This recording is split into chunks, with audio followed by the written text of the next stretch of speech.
네, 반갑습니다. 해커스 감정평가사 여준평가사입니다. 우선 제가 13년, 14년 강의를 하면서 이런 강의는 이제 처음 하는데요. 최저무기 특강이에요. 최저무기 특강. 사실 그 기분이 저는 지금 아주 묘하거든요. 예. 어제는 발표 날이었습니다. 예, 그리고 제가 이제 해커스에 온 지 얼마 안 됐지만 또 이제 합격하신 분들이 많이 나왔어요. 예, 그리고 실무도 잘 풀어주셔가지고 덕분에 이제 뭐 기분이 좋았던 이제 하루기도 하면서. 근데 또 반대로 말하면 이제 또 사실 합격을 하신 분들보다는 합격을 못 하신 분들이 더 많죠. 우리 시험이. 그건 어쩔 수가 없는 부분이고요. 그러다 보니까 사실 제가 매년 여러분들을 어떻게 보면 개인 상담으로 만나서 그분들한테 공부를 어떻게 하셨냐, 그리고 이번 시험에서 어떻게 풀었냐 다 여쭤본 다음에 그 다음에 제가 이제 한 번에 맞춰서 이제 해드렸는데 제가 요거를 한 6, 7년 넘게 하니까 사실 똑같은 얘기를 당연히 개인별로는 이렇게 그분만의 뭔가 좀 받으려야 될 부분이 있죠. 근데 공통적인 사항들이 되게 많더라고요. 그래서 이제 그런 부분들을 오늘 좀 전달을 해드리면서, 특히나 이제 올해 시험 자체가 점수가 너무 작게 나왔습니다. 그렇죠? 특히 복귀가 작게 나왔는데, 실무는 뭐 이렇게 점수가 한 번씩 나올 때가 있으니까 하는 건데, 근데 문제 난이도가 그렇게 어렵지 않았는데도 불구하고 점수가 낮게 나왔어요. 우리가 사실 뭐 합격을 하려면 뭐 어쨌든 어떤 변수가 발생을 하든 간에 합격은 해야 되고, 그러면 나의 실력을 되게 안정적으로 만들어 놓으면, 작년에 65점을 받았는데 올해는 그래도 55점 받고 방어를 해서 합격을 한단 말이죠. 근데 작년에 65점을 받았는데 왜 올해는 39점이냐 이런 말이죠. 그건 사실은 뭔가를 안 가지고 있는 거예요, 실무에 대해서. 그래서 그런 부분들을 좀 이제 개인 상담보다는 공통적인 부분을 좀 묶어서 좀 말씀드리고요. 여기서 여러분들이 사실 스스로 깨닫는 게 되게 중요해요. 그래서 그걸 깨달으시고 난 다음에 그 다음에 이제 궁금한 게 생기시면 따로 저한테 얘기해 주시면 역시 다 해드릴 거거든요. 그래서 일단 뭐 오늘 오신 분들도 이제 와주셔서 감사한데요. 그 개인 상담은 사실 오늘 자체로는 좀 불가능하고요. 숫자도 좀 많이 있으시고, 그리고 이제 상담을 미리 신청하신 분도 계시고, 그러다 보니까 뭐 한두 시간 기다리실 수가 없잖아요, 사실. 그러다 보니까 저 나가시면서 상담 신청을 하시면 되거든요. 그러면 오늘 수업 듣고 개인적으로 뭘 좀 더 물어보고 싶다, 사실 나는 사실 이런 문제점이 또 있었는데 그걸 어떻게 해결하냐 라는 부분이 있다고 하면 제가 따로 개인적으로 이제 학원을 모셔가지고 이렇게 상담실에서 안내해 드리겠습니다. 자, 오늘 강의는 어떻게 진행을 할 거냐면 2시간 동안 진행할 건데요. 1교시는 지금 여기 적혀 있는 이 채점 기준표죠. 여러분들 다 가지고 있을 겁니다. 채점 기준표에 이 지금 점수가 적혀 있잖아요. 이걸 따라서 올해 문제는 이건 당연히 맞춰야 되고, 이 부분은 남들도 틀리는 거고, 이 부분은 아무도 못 맞추는 거니까 그러면 결국 몇 점 받는다라는 부분 일단 그렇게 하나 설명드리고요. 참고로 말씀드리면 내용 설명을 하는 강의가 아닙니다. 내용 설명은 제가 시험 날 바로 얼마 지나서 제가 벌써 그 강평을 해서 올렸거든요. 그래서 이제 혹시 안 보신 분들은 이제 다음에 보셔도 돼요. 유튜브로 올라와 있으니까. 그리고 제 카페에도 동영상이 있거든요. 그래서 올해 36회 시험에 대해서 강평은 거기 있으니까 그걸로 이제 해결하시고, 지금 강평이 아니라 채점 후기인 겁니다. 그래서 이 채점에 대한 이제 그 수준, 올해 점수가 나온 레벨을 보고, 그래서 제가 어제까지 기다린 거예요. 어제 점수 나오고 통계 나온 걸 본 다음에, 그리고 이제 합격생 분과 아쉽게 고배를 받으신 분들 이 인터뷰를 통해 가지고 지금 이 표를 이제 완성을 했거든요. 완성을 해놓고 그 다음에 이제 저희 해커스에 그 실무 62점으로 합격하신 분이 계시거든요. 62점이면 이제 62.5점이 수석이었으니까 차석이죠. 그래서 이제 그분 제가 이제 인터뷰를 통해서 그분이 62점을 어떻게 받았는지에 대해서 제가 이제 또 설명을 드릴 거예요. 그래서 오늘 그렇게 해서 1교시 이 전체적인 이제 점수 분석을 하는 걸로 일단 첫 번째 가고요. 두 번째가 이제 잔소리 시간인데, 그러면 왜 나는 62점 점수를 못 받았나라는 거죠. 62점 점수를 결과는 그러니까 이 점수가 나왔고, 점수 결과죠. 그 결과가 이제 어떻게 보면 이 답안지에서 나온 거잖아요. 이 답안지가 몇 점이 나왔는데, 그러면 뭐 이 몇 점이 나온 이 답안지가 있는 건데, 예, 완주를 못했거나, 그렇죠? 그리고 이제 풀었는데 틀렸어요. 그리고 놓친 게 많거나, 아니면 하다못해 사소한 계산 실수가 많다, 이런 문제점이 사실은 이 점수가 나온 거잖아요. 이 결과에 대해서 사실은 쭉 경우의 수를 얘기해 드릴 거고, 그러면 이 결과를 왜 이런 결과가 나왔냐죠. 내 시험장에서 왜 답을 이렇게 쓰고 나왔냐 이거예요. 그럼 평소에 어떻게 공부하냐라는 거죠.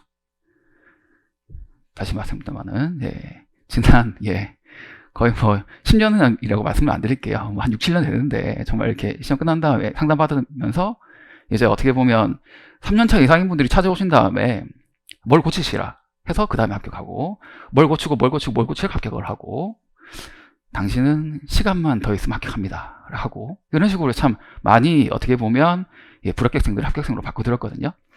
그런 내용을 집대성해서 보면 공부를 할 때 이런 특징들이 있단 말이죠. 시험이 안 되시는 분들이 이렇게 공부를 하고 있다는 거죠. 요거를 얘기 드릴 거예요. 요거. 그리고 문제 잔소리만 끝나면 안 되는 거잖아요. 어떻게 해결할 것인지 쭉 맞춰서 얘기를 드리겠습니다. 그래서 이렇게 이 지금 풀이 답안, 그리고 이제 공부 방법, 본인의 공부 방법, 그리고 제가 추천하는 공부 방법, 이렇게 해가지고 이것이 할 테니까요. 오늘 이 2시간을 좀 이제 좀 잘 가져가셔가지고 제가 그 복귀하는 것도 알려드릴 거거든요. 복귀를 하신 다음에 공부를 바꾸시기 바랍니다. 바꾸시기 바랍니다. 정말 어떻게 보면 뭐 공부를 많이 안 했는데 실무 잘하는 분들이 계세요. 합격을 쉽게 하는 사람도 있단 말이죠. 주변에 보면. 근데 그러면 그 친구는 도대체 공부를 어떻게 하냐라는 건데, 사실 제가 말씀드린 요거 있잖아요. 마지막에 해결책. 요거를 뭔가 정확하게 배우진 못했지만 본능적으로 아는 분들이에요. 공부를 이렇게 해야 되는 거구나. 안단 말이죠. 근데 그거를 어떻게 보면 선생님 입장에서는 해드려야 되는 건데, 늘 뭐 3방식 가르치니 뭐 산식 가르치고 내용 이해시켜드린다고 사실 거의 다 끝나잖아요. 그리고 이제 어떻게 보면 우리 실무 선생님들이 또 뭐 현업에서 이제 또 활발하게 활동하는 분들이 많다 보니까 강의 수가 엄청나게 많지는 않거든요. 다른 시험에 비해서. 그러다 보니까 이런 공부 방법론에 대한 연구는 사실 좀 부족한 게 맞아요. 그래서 제가 그런 부분들도 오늘 다 얘기해 드릴 테니까요. 꼭 바꿔서 본인에게 적용해 보시기 바랍니다. 자, 본격적으로 이제 1교시 시작하겠습니다. 자, 우리가 올해 네 문제 나왔잖아요. 그래서 이제 1번이 건축 중단 건축물이고, 2번이 기업가치 영업권이었고요. 3번이 이제 환매권이었습니다. 그리고 이제 네 번째, 그리고 분묘 기지권에 대한 약술 4개가 나왔고요. 여기서 이제 어떻게 보면 합격의 당락을 갈랐던 문제는 사실은 3번입니다. 3번이에요. 3번, 가장 3번이었어요. 그리고 이제 1번에 있어서 물음 1, 2번, 그리고 이제 2번에 있어서 선방. 이 정도면 사실은 40점 넘을 수가 있었거든요. 좀 자세하게 1번부터 살펴보겠습니다.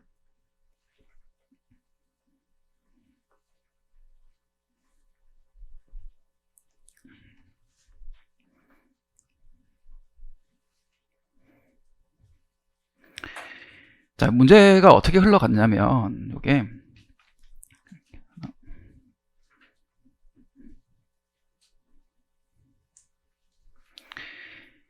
물건 자체는 이제 토지 건물이었어요. 근데 건물 자체가 건축을 중단하다 말았단 말이죠. 그래서 이제 혹시 기억이 잘 안 나시면 제가 문제랑 답안지 드렸으니까 참고하시고요. 그래서 일단 물음 1번 자체가 지금 현재 상태에 얼마냐라고 물은 거죠. 그래서 이제 지금 토지가 얼마냐, 그리고 이제 건물이 얼마냐, 그리고 얼마에 사면 되겠느냐. 뭐 그래서 보통 우리가 일반적으로 이제 한 방식 문제를 할 때 뭐 매수를 하고 투자 분석을 하고 형태에서 우리가 보통 계열평가의 합으로 이제 매수 금액을 많이 책정을 하죠. 그 논리를 다시 그대로 차용해 온 거예요. 왔는데 거기서 특징적인 거는 이제 물건 자체가 건물 자체가 건축을 중단하다 말았다, 건축을 하다가 중단했다라는 것이죠. 그래서 보시면 계열평가액 하부로 그 자료밖에 없어요. 없고 토지 공시지가기준법, 거래사례 비교법, 건물은 원가법인데 여기 그거 들어가죠. 저기 뭐야, 감가수정, 기능적 감가. 네, 너무 쉬워가지고 쓸 필요도 없는. 죄송합니다. 제가 또 오랜만에 쓰다 보니까 뭐 여기 0.95를 빼먹으신 분은 없을 거예요, 사실은요. 그래서 이게 뭐 그 변별력이 있는 부분은 아니고요. 그런데 이제 여기까지는 사실은 그래서 숫자까지 맞춰야 됩니다. 이 채점 결과를 보고 나니까 제가 분석한데 여기서 표준지를 틀렸다, 사례 선정 틀렸다, 평가사례 선정 틀렸다, 숫자가 주관이 개별 요인 틀렸다, 신청 틀렸다. 그러면 점수가 그냥 여기 있는 점수가 그냥 없는 거예요. 그냥 뭐 0.5점 감점이 아니라 싹 사라지는 정도. 왜냐하면 너무도 많은 분들이 다 맞췄기 때문입니다. 그래서 여기 제가 표시를 안 할 건데요, 다 맞춰야 되는 부분은 표시를 안 할 겁니다. 그래서 여기 물음 1번에 보시면 물음 1번에 지금 현재 상태 적정 매수 가격, 요거는 숫자까지 맞춰야 되는 부분이었어요. 자, 두 번째 보시면 개발 완료 시의 적정 매수 가격을 또 물어봤단 말이죠. 여기는 이제 조금 헷갈릴 수가 있습니다. 그래서 표시를 한다 그러면 제가 뭐 이렇게 표시할까요?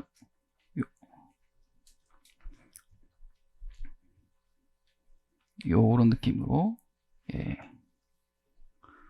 여기 파란색, 여기는 변별력이 조금 있었습니다.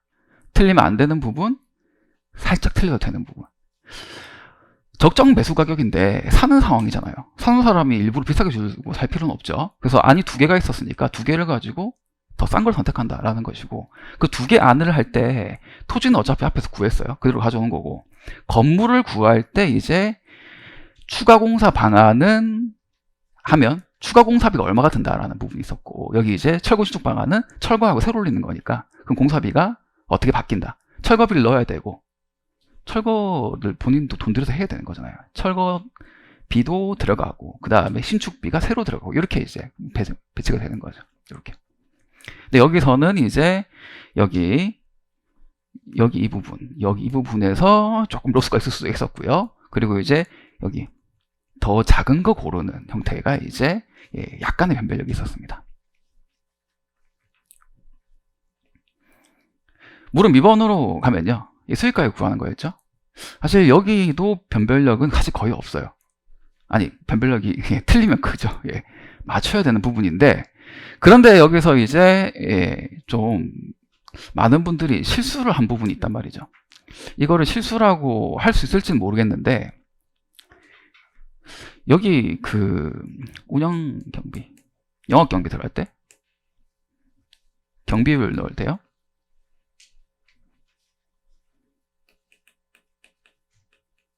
그리고 여기 환원율 구할 때 환원율 자체, 요거 추세 분석해야죠.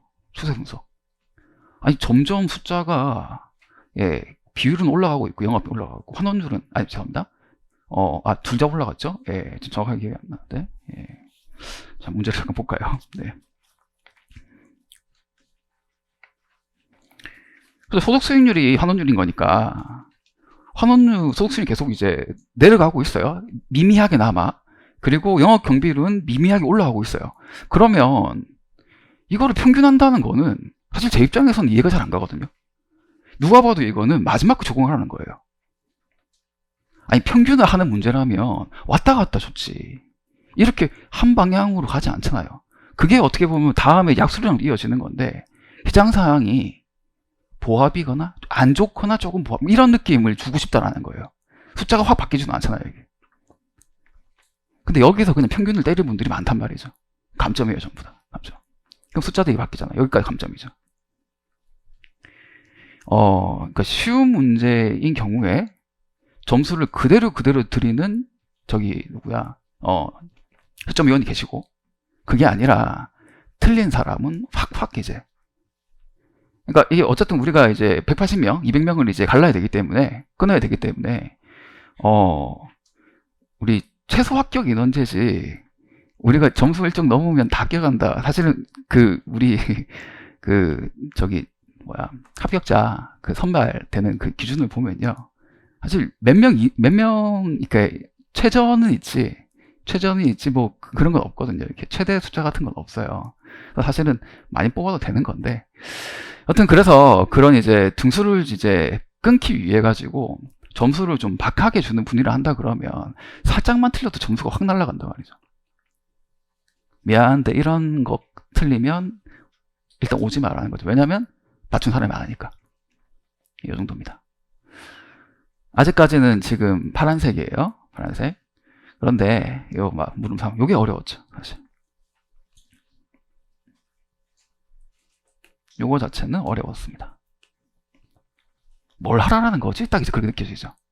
여기서 여러분들이 이제 유일하게 할 수 있는 부분은 어디였냐면, 편하게 할 수 있는 부분은 요거죠.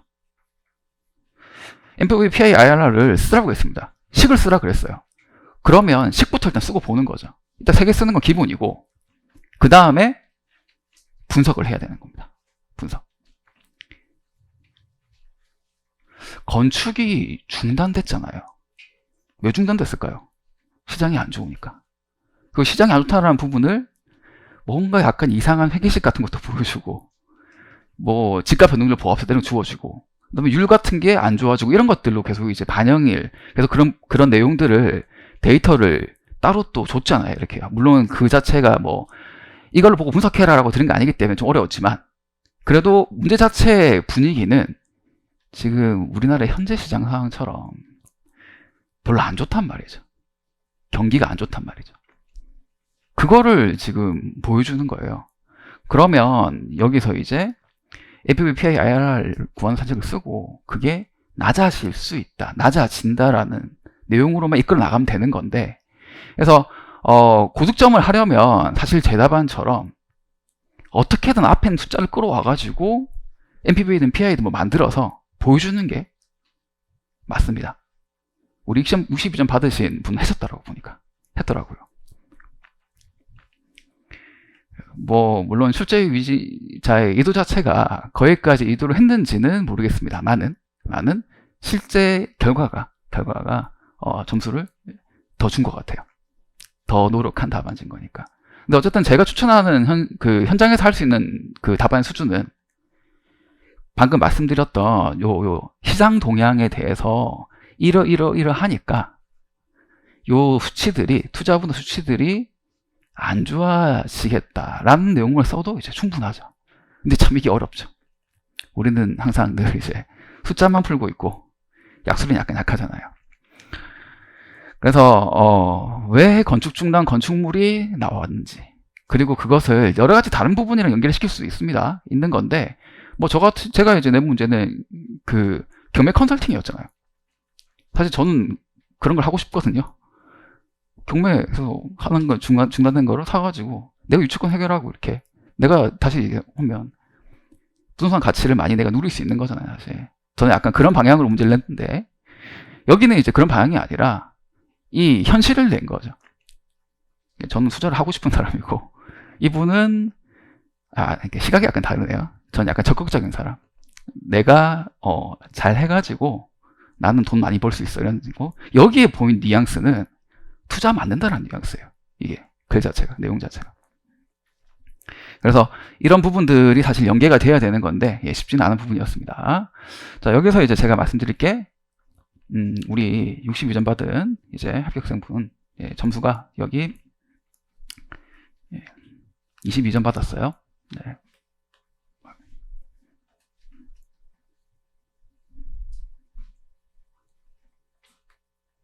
죄송합니다. 참. 22점 받았어요.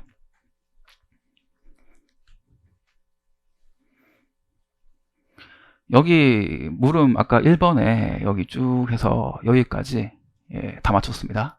다 맞췄어요. 여기도 다 맞췄어요. 보니까 여기는 숫자까지 맞췄어요. 여기는 숫자까지 맞췄고요. 그리고 요거 숫자까지 맞췄습니다. 맞췄어요. 요거 제가 아까 말씀드렸던 어떻게든 숫자를 가져와서 뭐 만드셨더라고요. 만들었는데 조금 이상하게 만들었어요. 뭔가 약간 말은 안 되는데, 근데 어쨌든 앞엔 자료 갖다 썼고, 여기 보시면 이거 있잖아요. 문제 1번에 자본환원표가 있었잖아요. 이게 자본환원표. 요거 이자율 2개 4% 5% 갖다 썼더라고요. 보니까 뭔가 논리는 안 맞지만 어쨌든 최선을 다 노력을 해가지고 여기 있는 걸 활용을 했더라고요. 근데 그거 치고는 점수가 좀 약간 아쉬워요.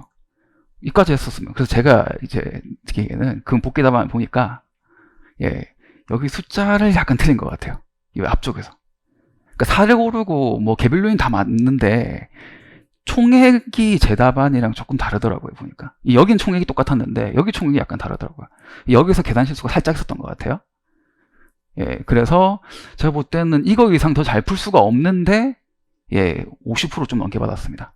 22점. 네, 참고하시고요. 자, 2번 가겠습니다.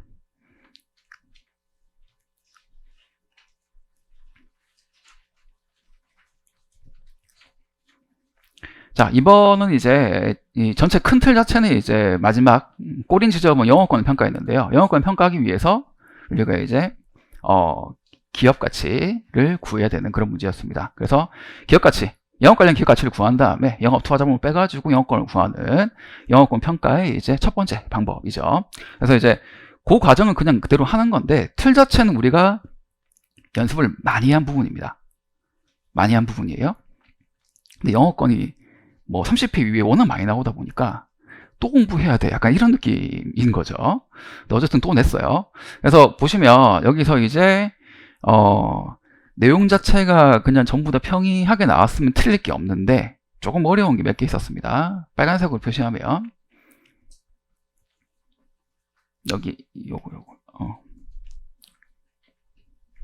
타인자본 비용 돼 있는데 여기 법인세 빼야 되잖아요. 법인세가 아니라 세율을 빼야 되는데 소득세를 빼야 되는 거잖아요. 소득세율.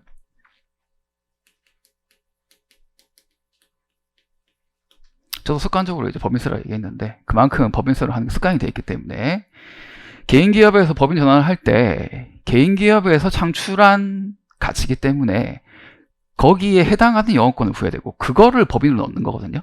지금 현재는 법인 상태가 아닌 거예요. 그래서 소득세율을 써야 되는 건데 좀 어려운 부분이라고 봅니다. 그래서 요거는 이제 합격생분들도 많이 틀렸어요. 그리고 조금 어려웠던 게 또 어디냐면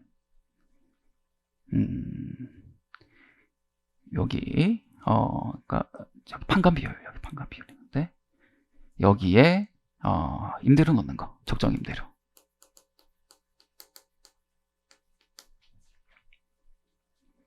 그리고 여기서 판관 비율과 별도로 관리자 급여 반영하는 거. 대표자 급여죠. 요거 반영하는 거. 세 개 다 틀린 사람도 많아요. 네. 그래서 판관 비율을 임대료만 넣어야 됩니다. 그래서 20%로 이제 딱 숫자가 나오죠. 예쁘게 나오죠. 관리자 급여도 원래 판관비에 들어가는 거잖아요. 근데 우리 협회에서 판관 비율, 우리가 보통 영업 경비 비율로 그냥 좀 편하게 평가하는 경우가 많기 때문에 원래는 영업 경비의 대표적인 부분들 다 추계를 원래 해가지고 하나하나 넣는 게 맞는 건데 그렇게 하면 평가를 못하죠. 너무 할 게 너무 많아가지고. 그래서 일반적으로 이런 기업은 그리고 대상 기업은 요 정도 영업 경비 비율이면 적정해라고 이제 넣는 건데 그때 이 대표자의 급여, 관리자의 급여도 당연히 넣어야 되는 거거든요. 우리가 공부할 때 배우잖아요. 이거를 비용으로 안 보는 거는 우리 감정평가 시험 처음 범위에서 영업소질 보상평가밖에 없어요. 다른 데는 전부 다 비용으로 들어가는 거예요. 대표자가 본인이 일한 인건비가 당연히 비용으로 넣어야죠. 그리고 본인이 그 급여를 가져가잖아요. 그러니까 영업경비에 들어간 게 맞거든요. 맞는데 이거를 판관 비율에 집어 넣어버리면 이놈의 현업평가사들이 안 한다는 얘기예요.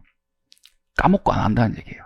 그래서 협회에서 그 심사시 유의사항 해가지고 제가 마지막 특강 때도 말씀드렸는데 거기 보면 잘 딱 나와 있죠. 해가지고 별도로 하라고, 별도로 추계하라고. 그래서 원래는 개념상으로는 같이 넣어도 돼요. 같이 넣어서 비율 만들어도 되는데 이 문제에서 문제를 읽어보시면 별도로 하라고 나와 있습니다. 그거를 처리하는 게 힘들었죠. 그래서 여기 집어넣은 분도 계시고 아니면 잘 모르겠으니까 그냥 다 안 해 한 분도 계시고 하나만 한 분도 계시고 참 다양하죠.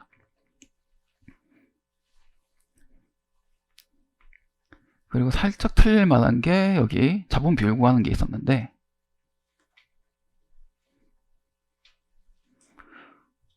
이거 문제에서 그냥 그 토지시장 같이 반영하지 말고 그냥 있는 그대로 하라 그랬거든요. 근데 그걸 또 안 보셔가지고 쓸 수 있는 부분이었는데 원래는 틀리면 안 되는 부분인데 이런 말은 좀 그렇지만 예시 답안 낸 분 선생님 중에 틀린 분이 있어서 제가 틀릴 수 있다고 해놓습니다. 그냥 해놓고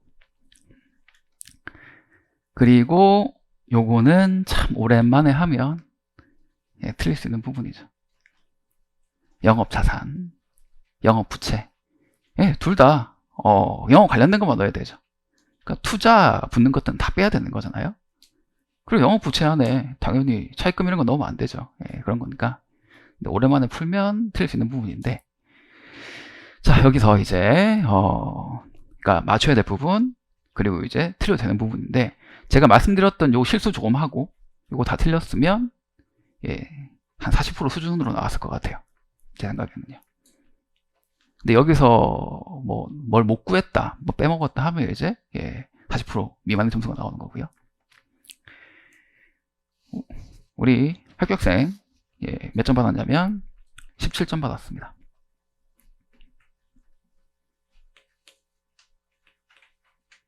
17점 받았어요.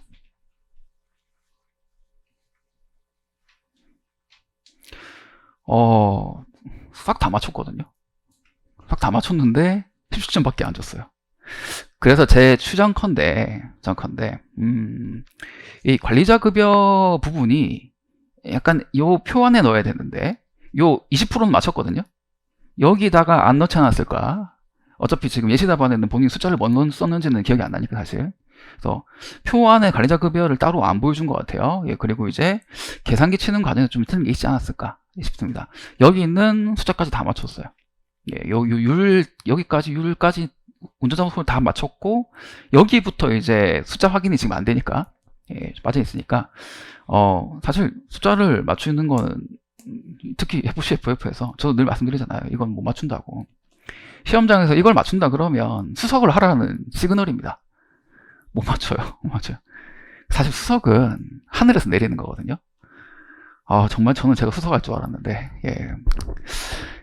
차석도 못하고 한 3등 했어요. 그래서 어쨌든 그렇습니다. 스터디에서 아무리 1등 많이 해봤자 의미가 없어요. 어쨌든 제 옛날 얘기였고 요 과정 안에서 17점 받았습니다. 요거 다 맞췄습니다. 숫자 다 맞췄어요. 여기 영업투자자본 다 맞췄어요. 그리고 여기 나와 있는 개별적인 부분들은 거의 다 맞췄는데 이 마지막 부분에 숫자가 좀 오류가 많이 있지 않았을까라고 추정을 해봅니다. 그래서 이건 60% 넘었죠. 368, 60% 좀 되죠. 그래서 17.5로 마무리가 되었고요.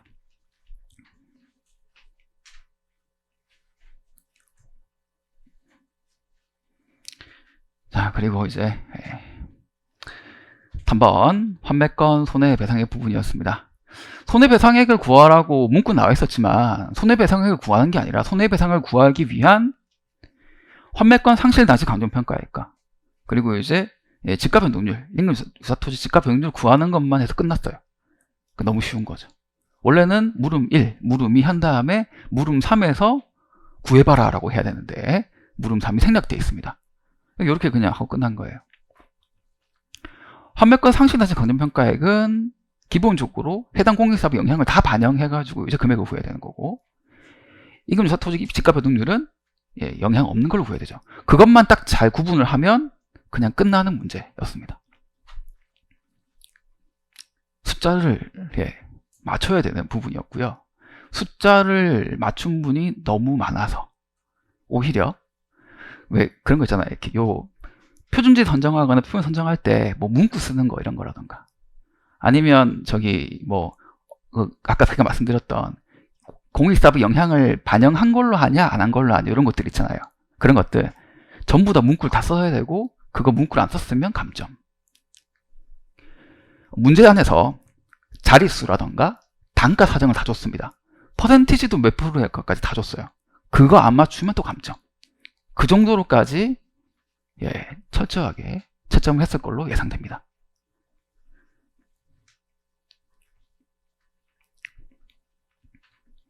우리 합격생분 19점 받았어요. 그런데 이게 이분만 19점 받은 게 아니에요. 우리 55점 합격한 학생도 45점 합격한 학생도 다 15점 다 넘었어요. 여기서. 그러니까 여기서 이 정도 일을 못 받았으면 방금 앞에 1, 2번에서 이 후한 채점이 아니었다 보니까 여기서 점수를 못 벌었으면 만회가 안 되는 거죠. 여기서 10점 받았다? 평소 같으면 잘한 거죠. 50점, 50% 받은 거니까. 근데 여기서는 한 70% 이상 받아줬어야 점수 베이스가 이제 깔리는 그런 내용으로 지금 채점 결과가 나왔습니다.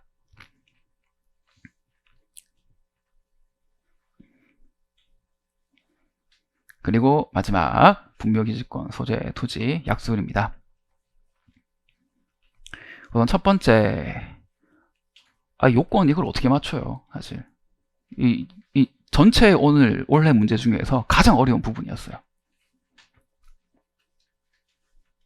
현업에 있는 저도 연구를 많이 하는 저도 요건은 뭐였지?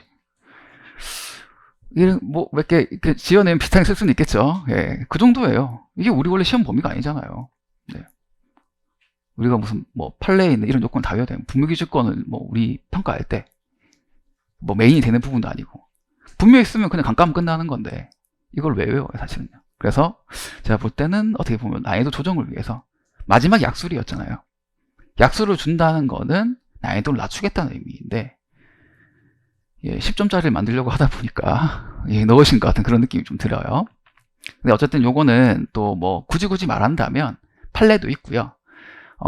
이 내용에 대해서 이제 몇 년 전에 우리 업계라기보다는 우리 협회 게시판 안에서 이슈가 됐다 정도로 할까요?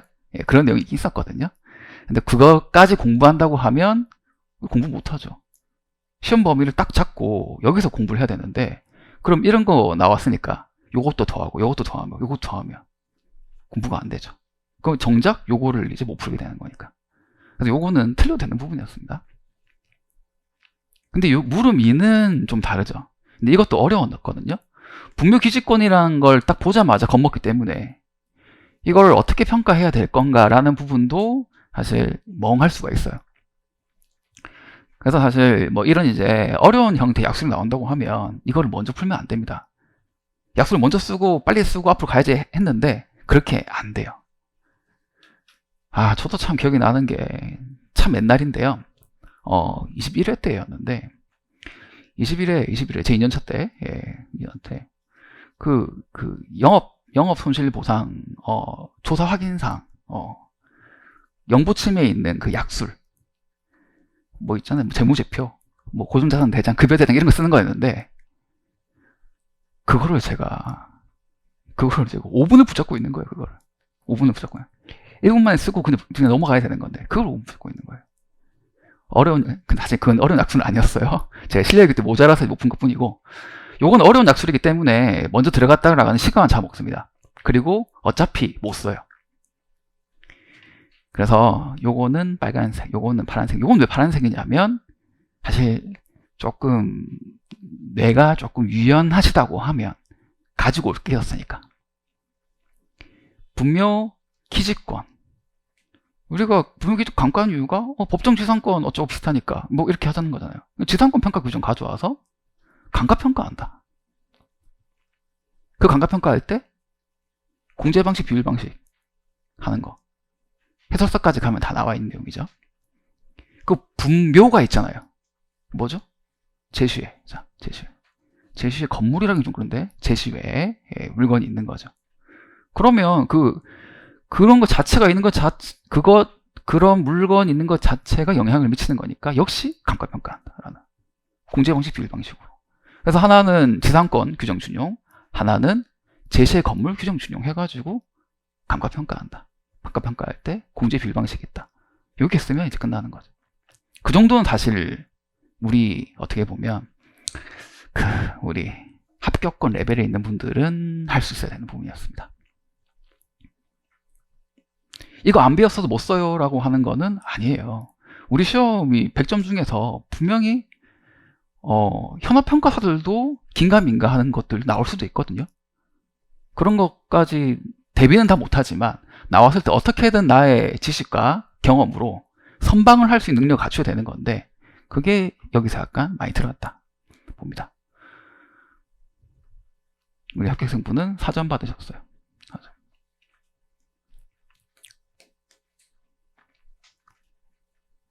물음 1번 그냥 다 틀렸어요. 뭘 쓰긴 썼더라고요. 썼는데 분묘기술권 의도 마음대로 쓰고, 요건은 더 말도 안 되죠. 근데 물음 2번에 공제 비율 방식을 썼어요. 그래서 느낌상 4점이 여기 4점을 다 줬거나 아니면 그래도 의 썼으니까 1.3점 줬거나 뭐 그런 느낌으로 채점이 된 것 같습니다. 이렇게. 물론 채점을 두 분이 복수를 하기 때문에 평균 점수거든요, 이게요. 그래서 이제 제가 말씀드린 부분들은 이제 제 평균을 가정해서 말씀드린 부분이니까 참고하시고요. 그래서 이렇게 해서 지금 꼭 맞춰야 될 것, 그리고 이제 조금 실수해도 될 부분, 그리고 이제 틀려도 사실은 합격에는 지장 없는 부분. 그러니까 다른 이론이나 법규에서 합격생 평균 정도의 점수를 받았다고 하면 여기서 이 파란 거 부분까지는요 실수를 좀 해도 돼요. 그럼 올해 기준으로 봤을 때 실무 점수가 한 46, 47 정도 나온다는 거죠. 그러면 다른 과목이 특별하게 이렇게 도와주지 않아도 합격을 할 수 있는 점수. 올해는 약간 느낌이 실무는 한 47 정도, 그 다음에 이론 한 50 정도, 법규는 한 48 정도 만들어가지고 평균 마지막 컷 48점으로 합격을 하는 그런 이제 레벨 느낌이거든요. 사실 뭐 이런 점수대는 저도 실제로 본 적은 없는 것 같아요. 보통은 법규가 여기서 한 10점 정도 높거나 뭐 실무가 이 정도로 과락률 10% 한다 그러면 원래 이런 느낌으로 해서 여기서 명과락만 했으면 여기서 끌어올려 가지고 합격을 하는 케이스들이 많았는데, 올해는 법규도 채점이 작기 때문에 이론도 그렇게 풀어준 것도 아니고, 그렇죠? 약간 이런 느낌이, 사실 옛날에는 이렇게 채점이 될 거라고 예상을 했었거든요. 그런데 어느 순간부터 되게 시험이 또 쉬워지면서 점수도 좀 후하게 주면서 뭐 그런 트렌드로 온 것 같았는데 이렇게 된 거죠. 사실 모든 전문 자격증 시험들이요, 점수의 거의 이제 그 종착점이 명가락이에요. 41, 42, 43에서 합격생이 결정되는 경우들이 거의 대부분이거든요. 근데 우리도 그런 트렌드로 가려고 하다가 다시 올라간 건데, 아무튼 뭐 그거는 이제 일단 올해 시험이 이렇게 나왔으니까 내년에도 어떻게 보면 뭐 우리는 또 보수적으로 준비를 해야 되는 부분이 되겠습니다. 실무든 이론이든 법규든 간에 지금 셋 다 지금 어떻게 보면 약간 눌러져서 채점을 한 느낌이 있어요. 자, 그래서 지금 제가 말씀드렸던 문제 분석을 다 했습니다. 채점 후기인데요. 어쨌든 좀 이제 운이 좋게 또 이제 우리 스터디에 점수를 고득점 받은 분이 나오셔가지고 뭐 차석이라도 수석이랑 점수가 너무 많이 나면 제가 말씀드리기 좀 애매한데, 그래도 점수 차이 거의 안 나가지고요. 요런 기준으로 이제 여러분들이 채점을 생각하셔도 무방하겠다 말씀을 좀 드립니다. 그래서 요렇게 일단 1교시는 마치고요. 여러분들이 요거를 지금 보시면서 쉬는 시간에 지금 뭐 거의 다 푸신 분들은 하셨겠지만 내가 뭘 잘했고 뭘 잘했는지 다시 한번 또 올려보세요. 그리고 이제 체크를 다 해놓으신 다음에 어차피 이제 우리가 인력공단 가서 답안지를 확인할 거잖아요. 진짜 내가 그렇게 풀었는지 한 번 더 대조를 해봐야 되는 거니까, 그래서 요거 기준으로 준비 좀 하시면 되겠습니다. 10분 쉬고 2교시 하도록 하겠습니다. 네, 2교시 하겠습니다. 자, 1교시 때 우리가 이제 이번 시험 분석을 이제 다 했습니다. 채점 후기 분석을 다 했고요. 그 사이에 또 뭐 많은 생각을 하셨을 거예요. 그쵸?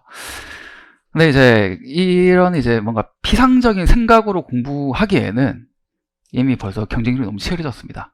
뭐 합격률 6%잖아요. 물론 허수도 많습니다. 많아서 진짜 6%는 아니에요. 실제로는 뭐 제가 볼 때는 뭐 한 30%는 되는 것 같거든요. 되는데 공부를 정말 전업으로 열심히 10시간 이상 하신 분들이면 당연히 합격권이 드는 건데, 이게 올바른 방향으로 공부를 하고 있냐라는 걸 체크를 해야 돼요. 정말 엉뚱한 길로 많이 가는 경우에는 정말 돌이킬 수 없게 사실 위험해질 수가 있거든요. 그래서 이제 제가 그런 부분들을 조금 정리해서 말씀드리겠습니다. 어떻게 보면 약간 잔소리일 수도 있어요. 여러분들도 알고 있는 내용인데 이렇게 정리를 해주는 사람은 없을 겁니다. 그래서 제가 정리하는 느낌으로 좀 말씀드리겠습니다. 자, 우리 우선 그러면 자, 여기가 이제 공부 방법 원인이에요.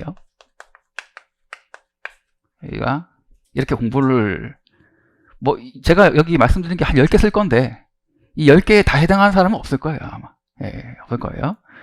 근데 이제 약간 그런 거 있잖아요. 체크리스트처럼 5개 이상 해당하면 약간 뭐랄까 유튜브 중독자다 이런 그런 것처럼 그렇게 지금 드릴 거고, 그리고 이제 요 내용이 이제 결과죠. 결과. 여러분들이 받은 이제 시험 결과입니다.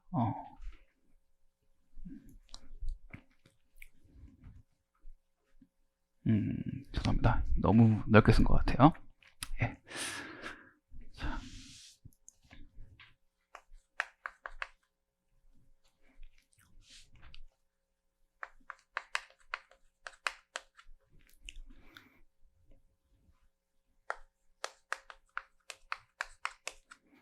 그리고 이제 해결을 해야 되겠습니다.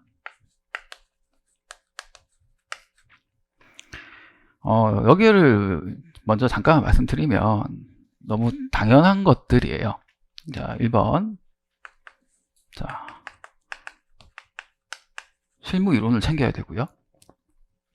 두 번째, 문제풀이를 해야 되죠. 그리고 세 번째, 시험 전략이 있어야 됩니다. 요 세 개예요. 우리가 처음에 실무를 배우잖아요. 그걸로 문제를 풀죠. 그리고 시험 임박해서 이렇게 풀겠다고 들어가는 겁니다. 이렇게 이제 하는 건데, 이 과정 안에서 이제 정말 제대로 하고 있는 내용들을 좀 이제 체크를 해야 되는 건데요. 이 세 가지 부분에서 정말 해야 될 것을 적어 드릴 건데, 이걸 나는 잘 해온 것 같은데 라는 거죠. 그런데 시험을 봤는데 이렇게 푸는 거예요. 완주를 못했다. 완주를 못했다. 참 많은 원인이 있어요. 정말 많은 원인이 있거든요. 근데 어쨌든 완주를 못했다라는 거, 일단 요게 이제 시험장에서의 내 결과입니다. 결과예요. 하나고, 두 번째, 이 다음은 약간 완주를 했는데 라는 거예요. 완주를 했는데 점수가 안 나왔는데 그 내용을 보니까 풀었는데 틀린 거예요. 예.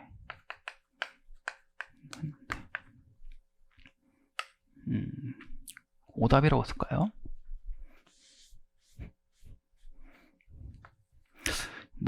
오답, 다 오답이긴 한데, 예.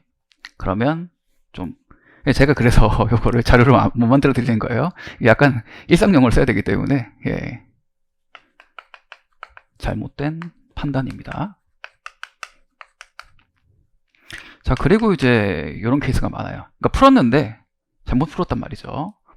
이번 시험에도 어렵다고 한다 그러면 법인세나 소득세냐 이런 것들, 쉽다고 한다 그러면 공사비에다 곱하기 1.1 해야 되는데 그 1.1을 안 하고 0.5를 했다 이런 식으로 약간 잘못하는 그런 내용들인 겁니다.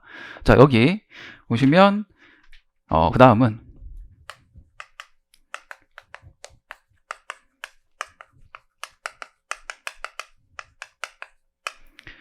놓치는 부분이 많은 사람이 있어요. 문제를 봤는데 이 문구 못 봤네 라는 분도 계세요. 그래서 그 판관비랑 별도로 대표적 급여를 해야 되는데 눈에 안 읽히는 그런 현상을 말하는 거거든요. 그리고 마지막이 이제 단순 실수들을 얘기하는 건데, 착각을 하거나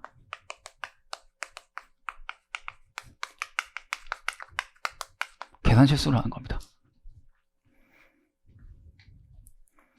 보통 시험을 잘 못 봤을 때 요런 부분들이 중첩이 되어 가지고 안 좋은 점수가 나와요.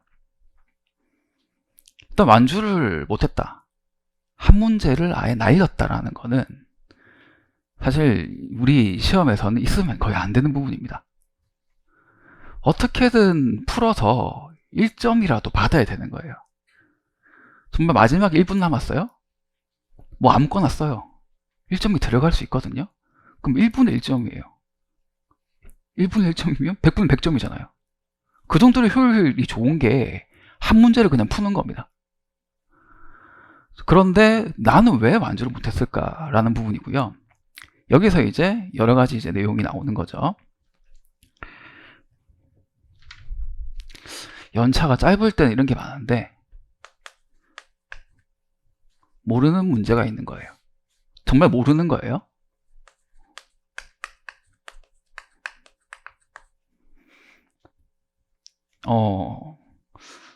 기억가치 평가를 모를 수도 있죠. 모를 수도 있죠. 공부한 지 3개월밖에 안 됐으면 모를 수가 있죠. 근데 모르면 사실 안 되는 거잖아요. 우리 시험에 나오는 것 중에 4개 중에 1개 정도가 정말 어려워서 못 풀 수도 있습니다. 뭐 올해 같은 경우는 그런 부분이 없다고 보이지만 문제 자체에서는요, 분묘기준권도 어떻게든 쓸 수는 있는 거잖아요. 근데 작년 문제 3번을 생각해보면 그 환지인데 환지는 어디서 봤어요. 근데 그 환지가 우리가 늘 공부하는 그 환지가 사실 아닌 거거든요. 모르는 건 맞습니다. 그거는요. 근데 그 정도로 모르는 문제가 어려운 난이도로 나온다고 하면 그건 몰라도 되는 건데 남들이 아는 문제를 모른다라고 해버리면 안 되는 거죠. 또 제 얘기를 좀 하자면 참 제가 또 2년차 때 참 많은 이제 추억이 있는데 각 과목별로 안 되려면 참 안 되나 봐요. 법규 내 문제 중에 한 개를 아예 모르겠는 거예요. 뭐냐면 과태료였어요. 지금도 기억나요. 너무 억울해서. 과태료라. 시험제 과태료가 나오다니. 처음 보는데. 근데 시험도 나왔는데요, 나 빼고 다 하는 거예요. 우리 학원만 안 했어. 그때 그 학원의 그 법규 선생님 지금도 강의하시잖아요. 여기까지만 하겠습니다. 그분 덕분에 제가 공부를 2년 더 한 거예요. 네. 지금은 개인적으로 친합니다. 근데 그 얘기는 안 해요. 제가 사실 만나도. 한참 선배라서. 그래서 어쨌든 그런 거예요. 이거는 사실 뭐 선생님이 잘하면 이런 경우는 없죠. 사실은 없고 본인이 일정 기간만 지나면 없는 건데, 이게 있다고 하시는 분은 사실은 스스로의 실무 이론 체크를 해야 되는 건데 조금 더 나중에 자세히 보겠습니다. 자, 똑같이 모르는 건데요, 모르는 부분이 있을 수 있어요. 문제는 알겠는데 그 중에 일부를 모른다라는 거예요. 근데 이것도 어떻게 보면 전자와 비슷하게 본인의 실무 이론에 대한 폭이 그리고 깊이가 좁아서 그럴 수가 있고, 그러면 이게 폭이랑 깊이 자체가 일반적으로 하는 폭과 깊이를 내가 못 갖추고 있는 건지 확인을 해야 되는 거고, 혹은 정말 어려운 부분이 있을 수도 있는 거거든요. 근데 어쨌든 완주를 못한다라는 거는 이제 이런 부분도 있기 때문에 완주를 못하는 겁니다. 자, 그리고 또 이런 게, 자, 문제 분석이 오래 걸려요. 자, 요거는 많습니다. 생각보다. 요 첫 두 번째는 사실 있으면 안 되는 거고, 두 번째는 있을 수가 있어요. 있을 수가 있는 건데, 이 세 번째는 많습니다. 이런 케이스가. 문제를 계속 붙잡고 있는 거예요. 답안지 못 들어가고. 이것도 참 여러 가지 원인이 있거든요. 자, 이 여러 가지 원인에 대해서 이렇게 해결을 해드릴 건데, 저는 여기서 이제 또 지금 바로 하나 말씀드릴 거는 습관이에요. 이게 해결이 안 돼 못 들어가는 사람이 있어요. 답안지.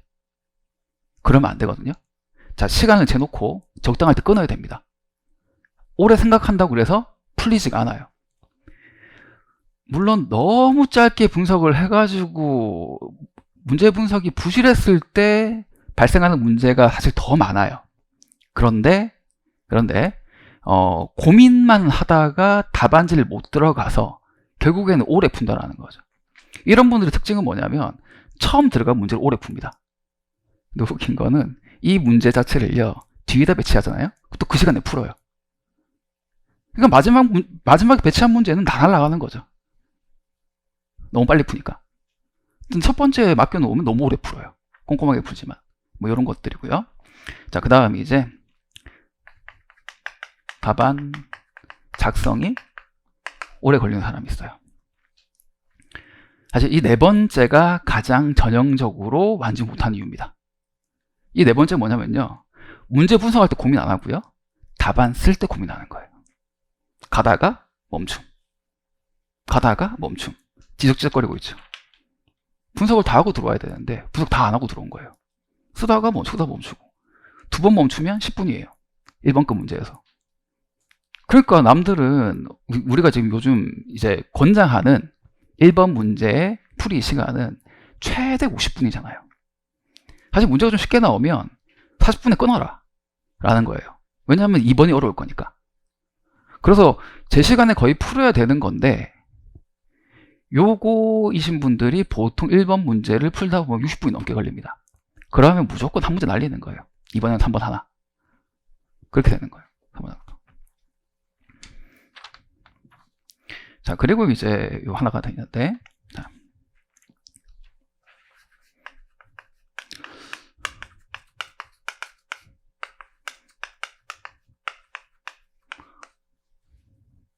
실수인 거예요. 이거는요, 실수거든요. 원래 쉬운 거 먼저 풀어야 됩니다.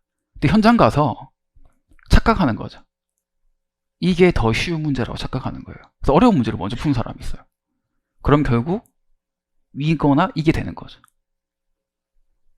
사실 어려운 문제 먼저 푸니까 모르는 부분이 있고, 고민하다가 어떻게 들어갔어요? 근데 들어가서 또 고민하는 거죠. 그러면 이제, 예.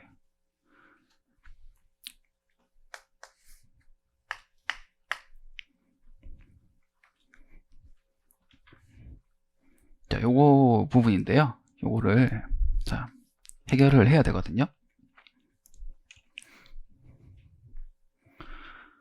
1, 2, 3번. 모르는 문제, 모르는 부분. 사실은 실무 이론이 제대로 갖추어져 있으면요, 없다고 봐도 돼요. 그러니까 이런 단계, 실무 이론이 갖추어져 있는 상태에서 시험장 갔는데 모르는 게 있어요. 싹 다 모르는 거예요. 그래서 우리가 그런 얘기 하잖아요. 우리가 뭐 나올지 걱정돼, 혹시 내 모르는 거 나오면 어떻게 해라는 건데, 공부를 올바르게 하고 넓이와 깊이가 올바르게 갖춰서 이렇게 실무 이론 범위가 갖춰져 있다고 하면 남들 다 모르는 거예요. 그러면 마음 편하죠. 그럼 이 문제 제일 뒤로 보내고 나중에 그냥 몇 글자 써가지고 선박만 하지 뭐. 다 못 풀 거니까. 근데 대신에 남들은 한 3줄 쓸 것 같으니까 난 문단 쪼개가지고 6줄 써야지. 그럼 남들은 1점 더 받는 거잖아요. 자, 그래서 요거를 설명드리면서, 자, 실무이론, 자, 1-1번, 자,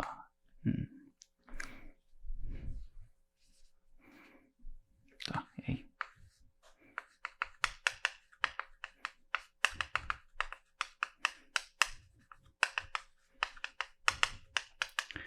이거는 너무도 당연한 얘기인데 아니신 분들이 많아요. 처음 기본 강의 들을 때는 다 들으시죠. 근데 공부를 하다가 어느 순간 버려요. 이렇게 버립니다. 근데 버려도 되는 부분도 있는데 그건 보통 앞에 서 있는 선생님이 보통 정해주잖아요. 버려야 될 부분은요. 근데 스스로 버리는 사람들도 있어요.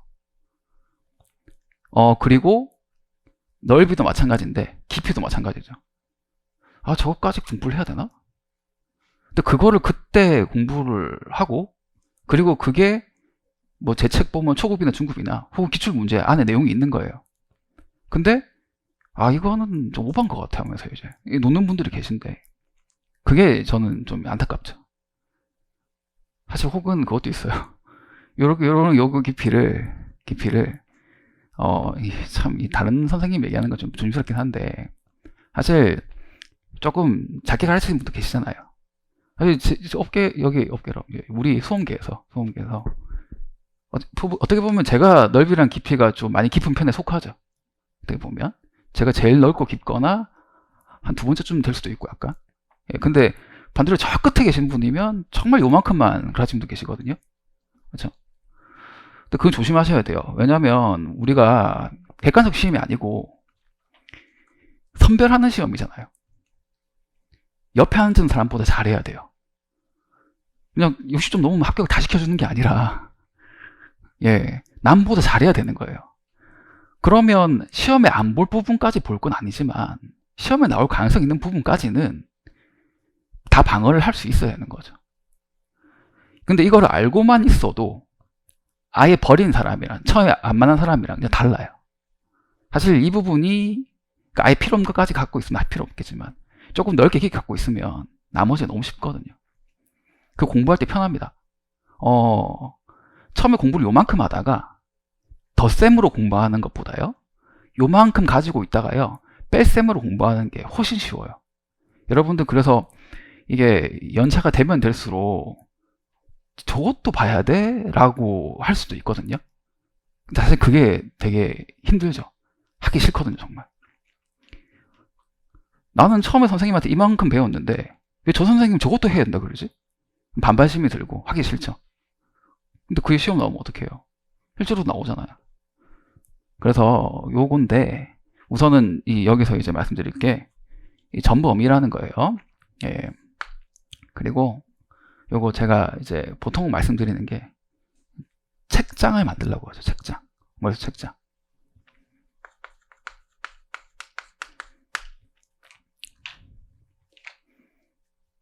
문제를 보고 3방식이네 라고 뭔가 이렇게 나온 느낌이 아니라 여기서 3방식 뭐 자동차의 3방식이랄까요?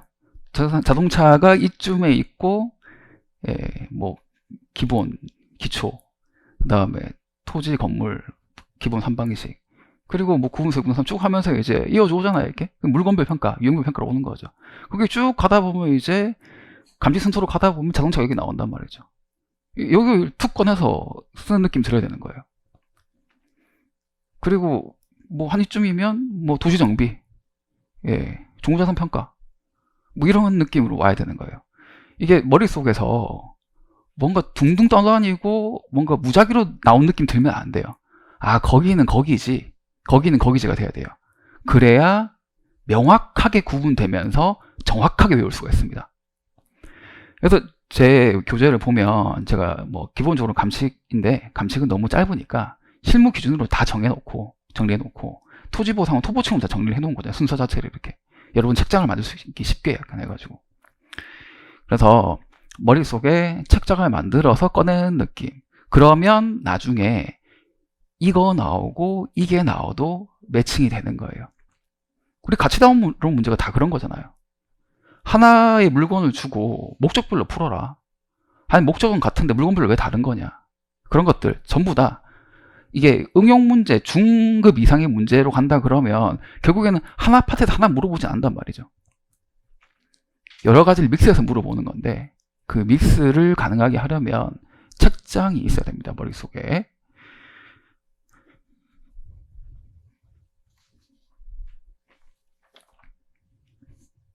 그래서 이 책장을 만드는 데서 조금 더 발전을 하게 되면 일단은 만들어 놓는 거예요. 만들어 놓고 공부를 하면서 이 문제가 뭐 토지에 목적 평가를 물었다. 그럼 여기서 하나 튀어나오고, 근데 도로예요. 얘가 도로인데 일반 평가 어떻게 하는지, 담보 어떻게 하는지, 경매 어떻게 하는지 쭉 뒤에 가서 도로인데, 그럼 도로 세 가지 케이스 쭉 나오고 이렇게 이런 식으로 쭉 오는 건데, 나중에는 그런 문제를 만나다 보니까 그런 문제를 풀고 끝이 아니라 내 책장 안에서 정리 한번 하는 거예요. 굳이 어디 많이 안 써도 되거든요. 근데 뭔가 이건 여기 있고 이건 여기 있고라는 생각이 안 들면 그때는 책을 펼쳐서 봐야 돼요. 이게 여기 있었구나라는 거죠. 그래서 이게 그 다음으로 이어지는 것이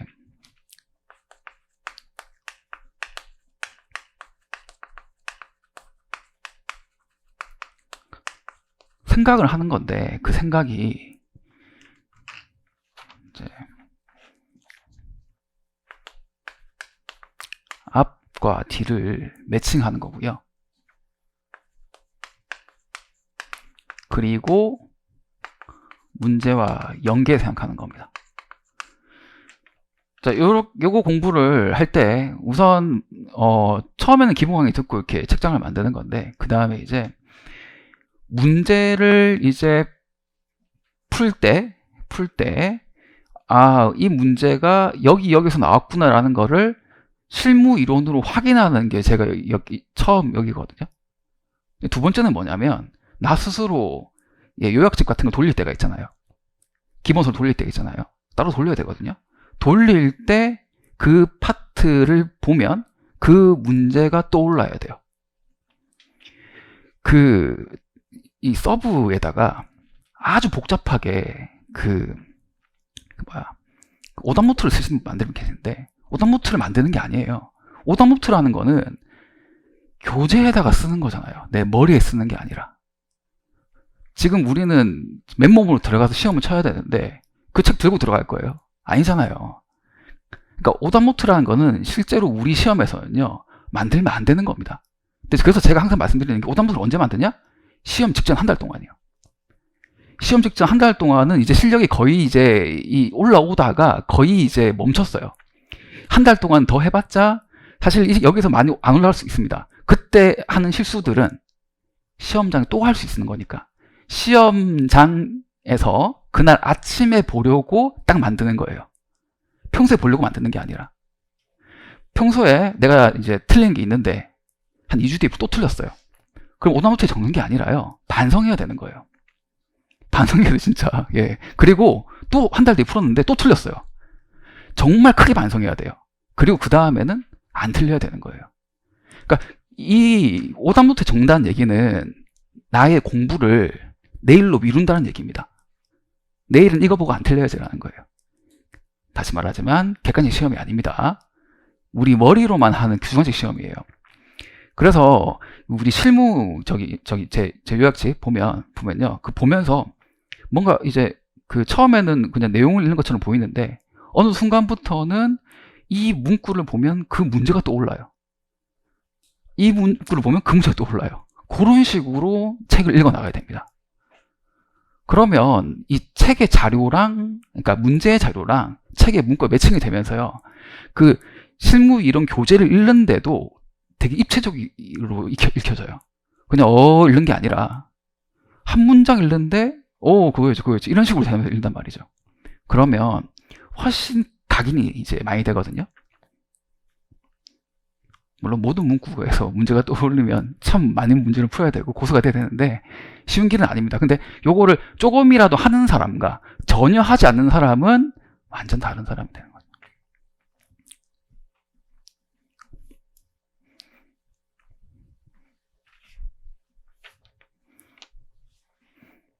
자, 그 다음, 문제 분석이 오래 걸린다 하는 건데,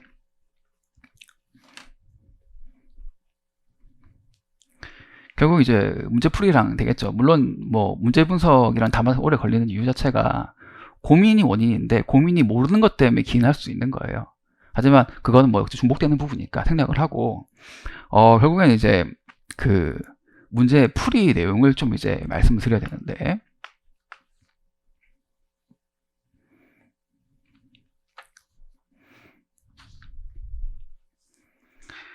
문제 분석을 하고 있는데 요런 부분이 발생했다고 하면, 몰라서 발생한다고 하면 요걸로 해결을 하는 겁니다. 요걸로. 그러면 이제 요런 것 때문에 오래 걸린 거 아닌 거예요. 자, 그 다음 이어서 문제풀이인 건데, 자, 문제풀이는 그러면 어떻게 잘해야 되냐?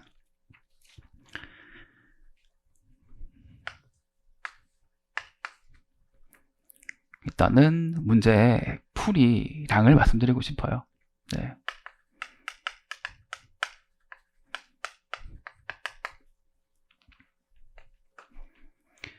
어느 정도 문제 풀이량이 확보가 안 되면요, 손이 그냥 안 나갑니다. 분석이 안 돼요.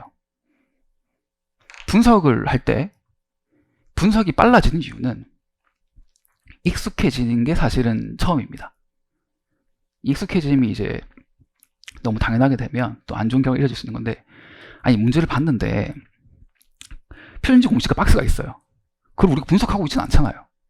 늘 보던 거니까 너무 당연하게 여기서 하나 고르면 된다는 거 아는 거잖아요. 그리고 뒤에 개별요인 박 보니까 실제 개별 필요도 없어. 평점으로 주어졌어요. 그냥 뭐 도로 형상 비교하기 안 돼 있고. 그러면 여기서 볼 거는 그냥 용도지역 이용상 같은 걸 봐가지고 그냥 고르면 그냥 끝나는 거잖아요. 근데 그런 당연한 자료를 읽을 때의 당연함이 우리 문제에서 70%, 80%쯤 돼야 됩니다. 우리 문제는 항상 세 문제가 나오죠. 세 문제가 주어지지만 사실 자료의 형태를 본다 그러면 완전 새로운 건 많이 없어요. 그래서 그 자료를 보고 익숙해지려면 문제풀이량 자체가 많아야 됩니다. 나중에 제가 저기서 말씀드릴 거예요. 하루에 100점 푸는 사람들 다 같이 합격하자 얘기잖아요. 하루에 100점 푸는 다 같이 합격하자 얘기잖아요. 다 100점 푸니까. 그러니까 우리는 초반에 200점 풀어야 되는 거예요. 공부 시작하자마자. 100점을 풀고 있다가 시험 임박하면 법규 외에 되잖아요. 시험 안 풀죠. 40점 하나 풀고 안 그러죠. 그러면 시험장 가면 그냥 너무 뻔한 암울한 결과가 기다리고 있는 거예요. 그냥 보고 있으면 사실 보고 있으면요 알아요. 저는요 법규 열심히 외우고 있고 공부 열심히 하고 있어요. 근데 시험 안 풀어요. 아, 이 친구 올해 힘들겠네. 그게 보여요. 근데 본인은 모르시죠. 당연히 법규를 외워야 되니까. 그럼 또 이제 건너 둘러가서 왜 법규를 외울 수밖에 없었는가까지 가는 건데, 자 다시 문제풀이량을 확보해야 됩니다. 그래서 제가 추천하는 이제 사실 그 양 자체가요, 그 좀 여러분들이 볼 때는 좀 많을 수가 있는데, 단기 합격을 하려면 그러니까 2년 이내를 얘기하는 거예요. 5만 점 정도 풀어야 돼요.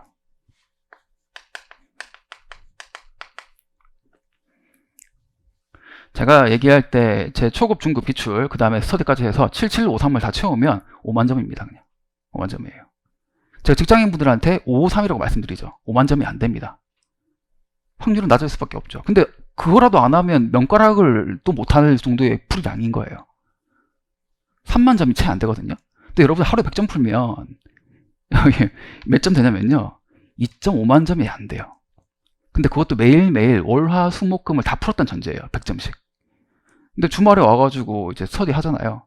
제가 말씀드리는 건 주말 스터디는 빼고 얘기하는 거예요. 혼자 공부하는 거 얘기하는 건데. 그리고 뭐 하루 또 쉴 수도 있고 감기 걸릴 수도 있고, 그리고 이제 어느 순간 이론 복기도 해야 되고 1차 동차도 해야 되는데, 그러면 2만 5천 원도 못 풀어요. 100점 푸는 분들은 2만 점도 안 푼다는 얘기예요. 그러면 분석이 안 돼요. 그냥 조금 어려우면 안 된다는 거죠. 늘 풀던 거밖에 분석을 못 하거든요. 자, 그리고 엔드 단계별로 풀어야 됩니다.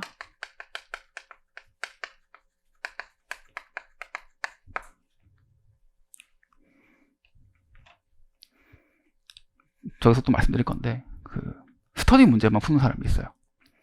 그러니까 어려운 걸 풀면 쉬운 게 해결될 거라 생각하는데 아니죠. 어려운 걸 풀면요 소화가 안 돼서 외워요. 이 문제를 소화해서 이 문제가 응용되어서 나왔을 때 풀 수 있어야 되는 게 우리 시험이거든요. 그런데 마음이 급하니까, 그리고 다들 우리 머리 자신 있잖아요. 그러니까 어려운 거 공부를 해서 쉬운 걸 스킵하겠다 하는 건데, 그게 가능한 분들이면 늘 말씀드리지만 나사에 가셔야 되고 맨사 가입 다 되어 있어야 되는 거예요. 저처럼 평범한 사람들은 그게 안 되거든요. 그래서 초급부터 천천히, 중급부터 다 채우고, 그리고 이제 기출을 풀면서 기출 나온 문제 다 답습을 하고, 그렇게 기본적으로 초급과 중급 레벨, 그리고 나와 있는 문제를 다 습득을 한 다음에 그 다음에 어려운 스터디를 문제를 풀어야 다 받아들여지고, 이게 바꿔서 나왔을 때 응용해서 풀 수가 있는 거예요. 그래서 이 부분이 이제 풀이량과 함께 문제 푸는 이제 문제 종류에 대해서 말씀드리면 요걸 얘기 드리는 겁니다. 스터디 문제만 5만 점 푸는 게 아니에요. 스터디 문제만 5만 점 아무리 풀어도요 시험 합격 못 합니다. 사실은요. 저도 마찬가지잖아요. 아니, 안 그래도 회사 때문에 바빠 죽겠는데 평일에 강의 하루 하는 것도 어떻게 보면 조금 부담이 있거든요. 스터디만 하면 되잖아요. 뭐 문제 만드는 거 좀 자신 있으니까 하면 되는 건데, 그것만 가지고는 합격을 못 하기 때문에 기본 강의도 하고 문제풀이 강의도 하고 제 책에 초급, 중급도 있는 겁니다. 이렇게 말씀드려요. 자, 그리고 B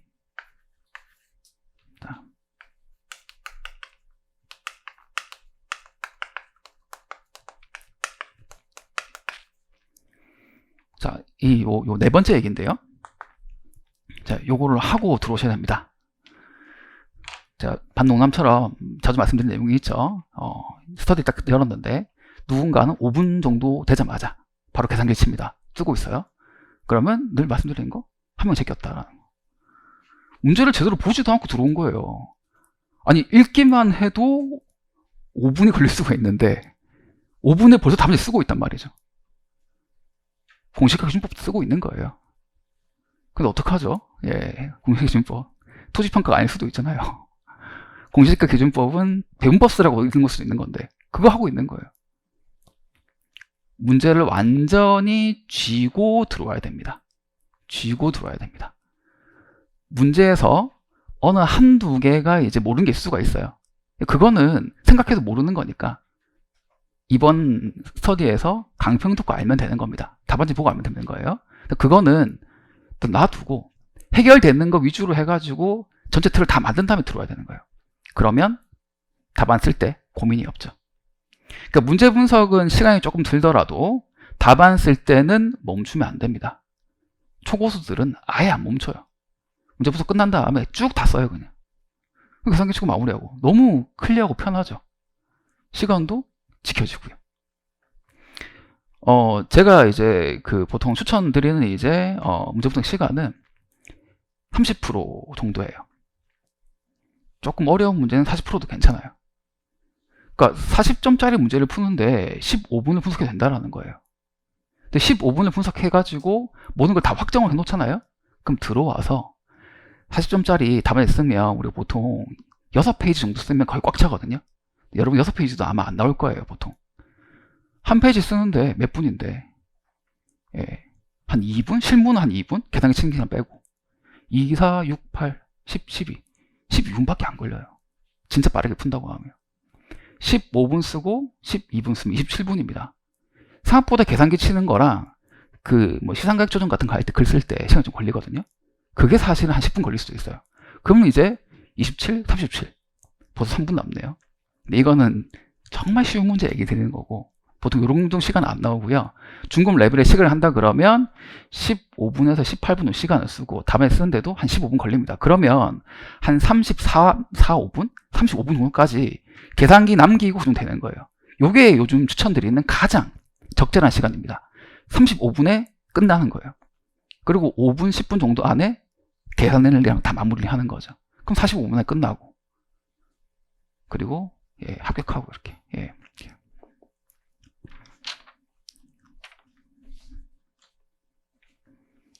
자, 우선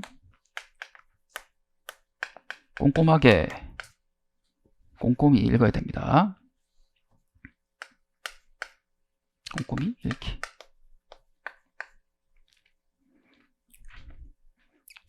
이 중간중간 놓치는 분들 얘기를 드리는 건데 정독 한 번은 무조건 하셔야 돼요. 펜을 들고 문제를 읽으면 사실 안 좋다 그랬습니다. 뭐 나중에 습관이 되면 괜찮은데 펜을 들고 문제를 읽으면요 바로 동그라미를 쳐요.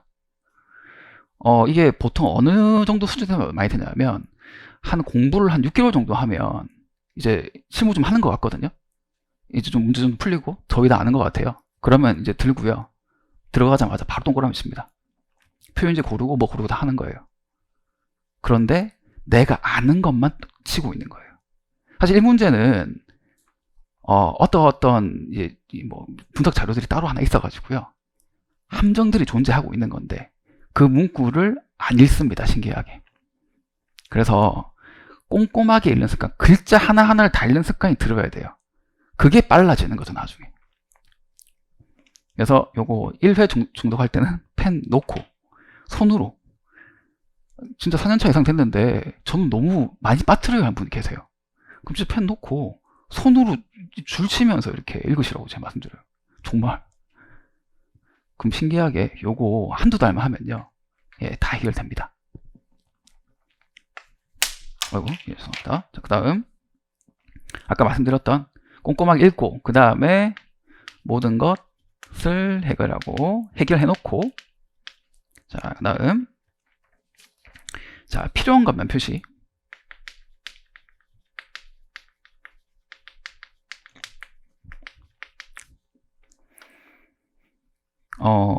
두 종류 분들이 계세요. 표시를 아예 안 하는 사람. 표시를 아예 안 하는 분들은 보통 어떤 분들이냐면 성급하게 들어간 분들이죠. 그런데 어떤 분들은요, 모든 색깔을 다 칠하고 있어요. 예, 하고. 그럼 답안지 딱 들어가잖아요. 내가 뭘 고른 건지, 뭘 중요한 건지 잘 모르는 경우가 많습니다. 그래서 되게 절제해야 돼요. 펜을 한번 들었으면 내가 요거 답안지에 들어가서 쓸 것만 표시한다. 치고 싶은데 아니야, 이거는 안 해도 될 것 같아. 나 이거는 늘 하던 거기 때문에 표시 안 해도 난 그냥 할 수 있는 사람이야. 그래서 간결하게 표시를 하셔야 돼요. 간결하게. 그래서 요거 말씀드리고, 자, 그 다음 마지막, 요거 참 안 하시는데, 목차를 잡거나 미리 가목차를, 아니면 구조도라도 잡아야 되는데 아예 안 하고 들어오는 분들이 계세요. 자, 3방식 문제에서 뭐 원가 방식, 비교는 수익 방식, 요거 3개 그려놓고 들어오는 건 아무 의미가 없죠. 말고 세목차 얘기야, 세목차.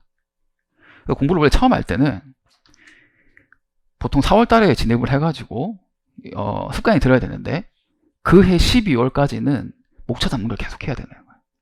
오래 걸리더라도 모든 목차를 다 잡고 들어와야 됩니다. 사실 목차를 잡다 보면요, 사실 이게 다 해결돼요. 거의 가목차를 잡고 있으면 이거 아닌 것 같은데가 되거든요. 그럼 고쳤다가 다시 들어가고 고쳐서 들어오고 이렇게 되는 거예요. 근데 처음에는 정말 오래 걸리기 때문에 보통 하기 싫어요. 이게 되게 하기 싫어요. 근데 요게 습관이 되면 손으로 목차를 안 잡아도 내가 그리는 목차가 머릿속에 쭉 나옵니다. 이 목차는요, 외워서 나오는 목차가 아니에요. 문제를 분석했는데 목차가 만들어지는 거예요. 이렇게 6개월만 하면 되거든요. 근데 6개월을 못하죠, 우리가. 다 바쁘니까. 예. 네. 이거를 하시는 분들은 또 완전 달라요, 이게.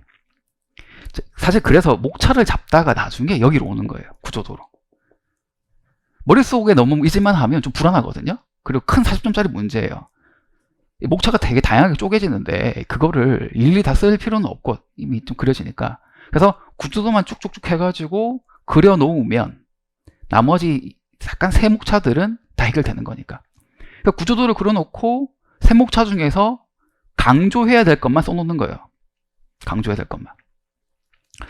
제가 아까 전에 이제 우리 62점 합격생 답안지를 보면서 낀 건데 참 고마워요, 그분은. 왜냐면 참 공부를 하시면서 이 강약 조절에 대해서, 목차의 강약 조절 하기 힘들거든요. 저도 알아요. 그리고 어떻게 보면 원래 공시각 기준법 할 때 비시시계극으로 늘 잡던 사람들은 그 목차를 안 잡으면 너무 어색해가지고 못합니다. 근데 이제 그 합격생 그 친구분은 좀 봤는데, 정말 저처럼 이 답안처럼 줄 처리할 건 줄 처리하고 주석 처리하고 강조할 거 목차 뽑고 해가지고 강약 조절을 다 했더라고요.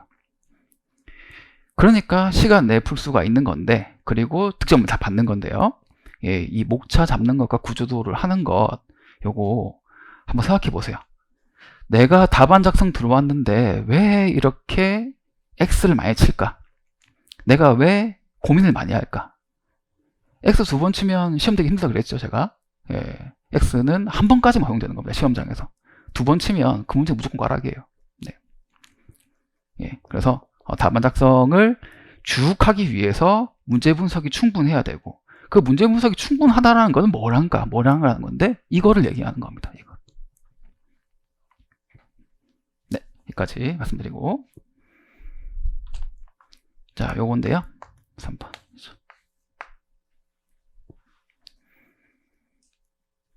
왜 나는 1번부터 풀었을까? 제가 사실 1, 2년차 때 좀 그랬어요. 저는 1번 풀면 60점을 푸는 게 약간 환자였거든요. 60분 환자였어요. 그래서 그때는 그런 게 없었어요. 그때는 또 옛날 시절이라서 이론 복귀도 다 이제 1, 2, 3, 4로 풀어야 된다. 실무도 1, 2, 3, 4로 풀어야 1번을 잘 풀어 합격을 한다. 진짜 그렇게 배웠어요. 저 23기잖아요. 제가 처음 배울 때 신문 선생님이 16기였어요. 무조건 1번 풀라고. 뒤에서 풀면 감점. 네. 요즘 그런 시절이 아니잖아요. 그래서 문제 푸는 순서를 잘 정해야 되는데, 나는 왜 어려운 걸 먼저 풀었고, 나는 왜 해결 안 되는 걸 먼저 풀었고, 왜 쉬운 거고 빨리 끝나는 걸 먼저 안 풀었냐라는 건데요. 그게 이제 여기 시험 전략이 이제 없었던 거죠. 생각은 하지만 앞에 있는 선생님 얘기를 하니까 시험장 가서는 안 되죠. 왜? 연습을 안 했으니까. 그래서 요거 말씀드리면,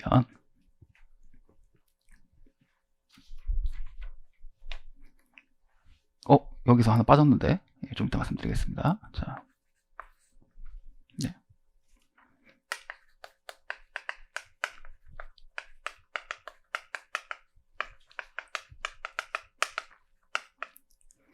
평소에 그러니까 지금 이 수업 자체는 어떻게 보면 3년차 이상을 대상으로 하는 거기 때문에 1, 2년 차는 그렇게 따라 하시면 안 돼요. 1, 2년 차들은 아직 기본 실력이 다 안 컸기 때문에 1번 문제급을 풀어야 한다 그랬습니다. 완주를 못 하더라도요. 1번 문제가 4번 문제보다 4배 어려운 게 아니라 4의 4승만 어렵다 그랬죠.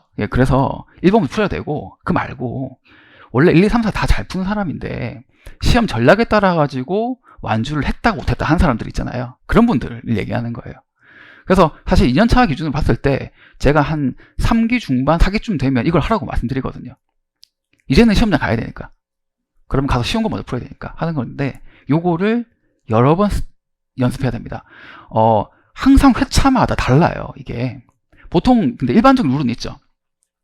그 이번 시험처럼 약술이 먼저 나왔다, 먼저 풀어야 돼요. 근데 이런 어려운 약술 나오면 뒤로 보내야 돼요. 참 이게 힘들다 말이죠. 근데 일반적으로는 약술이 쉬우니까 먼저 풀어야 되는 게 맞거든요. 자, 그리고 또 말씀드릴 게, 이번 2번 문제 같은 것처럼 DCF가 들어간다, 표를 만들어야 된다, 계산기를 많이 쳐야 된다, 뒤로 보내야 되죠. 들어갔다가 표 만들고 계산 치다 보면 어느 순간 수렁에 빠져 있어요. 한 번 계산 틀리면, 한 번 꼬이면요, 그 뒤로 보내야 되는 거예요. 위험하니까. 보통 또 우리 문제 풀 때 뭘 먼저 풀어야 되냐? 보상 문제. 3방식 보상 문제. 보상 문제는 하나 해결은 정답, 하나 정답이 되는 거니까 딱딱딱 풀면 이제 점수 다 들어가는 거거든요. 중간에 모르는 게 하나 있어. 그럼 모르는 거는 버리면 돼요. 그것만 갑자기 나오면 되는 거니까. 이게 약간 그래서 일반적 룰은 다 있는 건데, 이 일반적 룰이 이번 회차처럼 약간 다르게 작용할 수 있단 말이죠. 이번 회차는 추천하는 문제풀이 순서가 3, 1, 2, 4입니다. 사실은요. 3, 1, 2, 4. 3번 먼저 풀어서 차분하게 풀면서 20분 다 쓰는 거예요. 숫자 다 맞추는 거죠. 왜냐면 딱 봐도 다 맞출 수 있을 것 같으니까.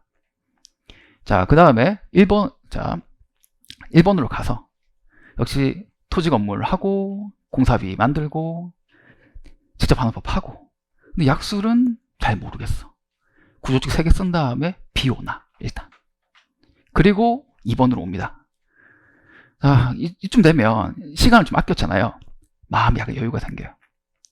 이쯤 와가지고 3번과 4번 남았으면 최소 30분은 남거든요.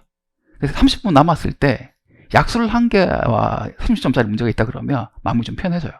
그러면서 이제 약술에서 5분 아끼면 되니까 요거를 25분 동안 풀면 되겠다. 그러면서 이제 천천히 풀다 보면 어느 순간 FCF 테이블도 예쁘게 나올 수도 있고, 그렇게 쓴 다음에, 그리고 마지막에 이제 요 약술과 못 채웠던 1번 약술을 마지막에 정리하는 거죠. 그러면 평소에 없던 실력 발휘도 될 수가 있어요. 그리고 이게 여러 문제를 풀다가 다시 돌아오면요, 그 사이에 뭔가 내가 약간 신기한 게 그런 경우도 있거든요. 머릿속으로는 FCFF를 하고 있는데 이쪽에서는 1번 문제 약수를 생각하고 있는 거예요. 그러다가 하고, 이런 거 쓰면 더 좋을 것 같은데, 시장 동향 쓰면 좋을 것 같은데, 쓰고, 뭐 방향을, 뭐 변화를 쓰라 그러니까 변화 그냥 마이너스 뭐 해가지고 뭐 하면 되지 뭐, 이런 생각이 들 수 있다라는 거예요. 4번도 아까 말씀드렸던, 제가 말씀드렸던 그런 생각을 할 수 있는 거예요. 이렇게 되는 거거든요. 근데 그런 게 여러 번 연습을 해야 됩니다. 여러 번 연습을 해야 돼요.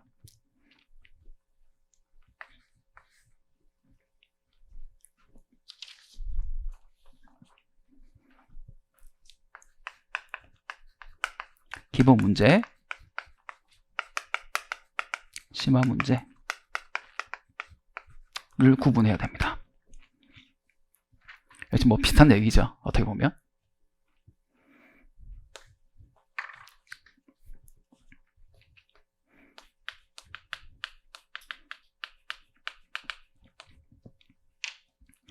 제가 직장인 수험생분들한테 정말 시간이 없으면 초급 편매 10번 풀고 들어가라고 말씀드립니다. 뭐 하루 공부 시간 2시간밖에 안 되는데 뭐 어떻게 7753, 5531을 해요. 스트레스 듣지 마시고 다른 거 하지 말고 그냥 기본 강의만 들으시고 그 다음에 초급 10번 풀고 들어가라. 그러면 신기하게도 내가 딱 풀 수 있는 것만 보면 한 70점 정도가 나와요. 많이 나오면 60, 70%는 풀 수 있거든요. 그럼 60, 70%만 풀고 나오는 거예요. 나머지는 그냥 지원서 쓰고 나오는 거죠. 그러면 명가락이 될 수도 있어요. 그분은 어떤 전략이죠? 기본 문제만 풀고 나온 거예요. 근데 실력이 어중간하면 이거 두 개를 구분 못하면서 둘 다 덤빕니다. 그럼 어떻게 되죠? 이거는 어려우니까 어차피 로스가 커요. 근데 쉬운 것도 못 맞춰요. 이런 것 때문에 흔들려서. 그래서 문제를 딱 봤을 때 1번은 중승, 2번은 상, 3번은 하. 이게 구별이 일단 돼야 되고 그 문제 안에서 물음 1번과 2번은 쉬운데 3번은 어렵다라는 게 판별이 돼야 되는 거예요. 그게 이걸 쭉 하다 보면 생기는 건데 그거를 또 역시 우리 스터디 오시거나 문풀 강의 와서 실강 오시면 그거를 생각하면서 풀어야 되는 거예요. 그냥 무조건 들어간다가 아니라 얘는 내가 들어가면 몇 프로 득점할 수 있을까라는 걸 생각하면서 들어가는 그런 내용을 얘기하는 겁니다. 그러면 실제 시험장 가서는 더욱더 명확해져요. 와, 오늘 이거 3번 먼저 들어갔다가는 큰일 나겠는데? 뭐 이런, 남들은 혹시 들어가나? 하면서 나만 캐치했나? 이렇게, 예. 이렇게 되고요. 자, 이거 여기까지가 사실은 이제 얘기고 요 뒤에 뭔가 하나 더 남아 있는데 그건 좀 이따 말씀드리겠습니다. 그래서 이 완주를 못하는 이유는 참 여러 가지가 있는 건데 사실 요거로 다 해결이 되는 거예요. 그래서 본인이 약간 이런 부분이 있다고 하면 꼭 체크를 하셔가지고요. 잘 해결해 주시고요. 자, 잘못된 판단을 한다라는 것. 완주는 했는데 틀렸다. 역시 요런 부분들. 근데 여기서 이제 하나 조금 추가해 드릴 게 잘못된 판단을 안 하려면 어떻게 해야 되냐면 문제 내에서 연계성을 좀 생각하면 좋아요. 문제 내에서.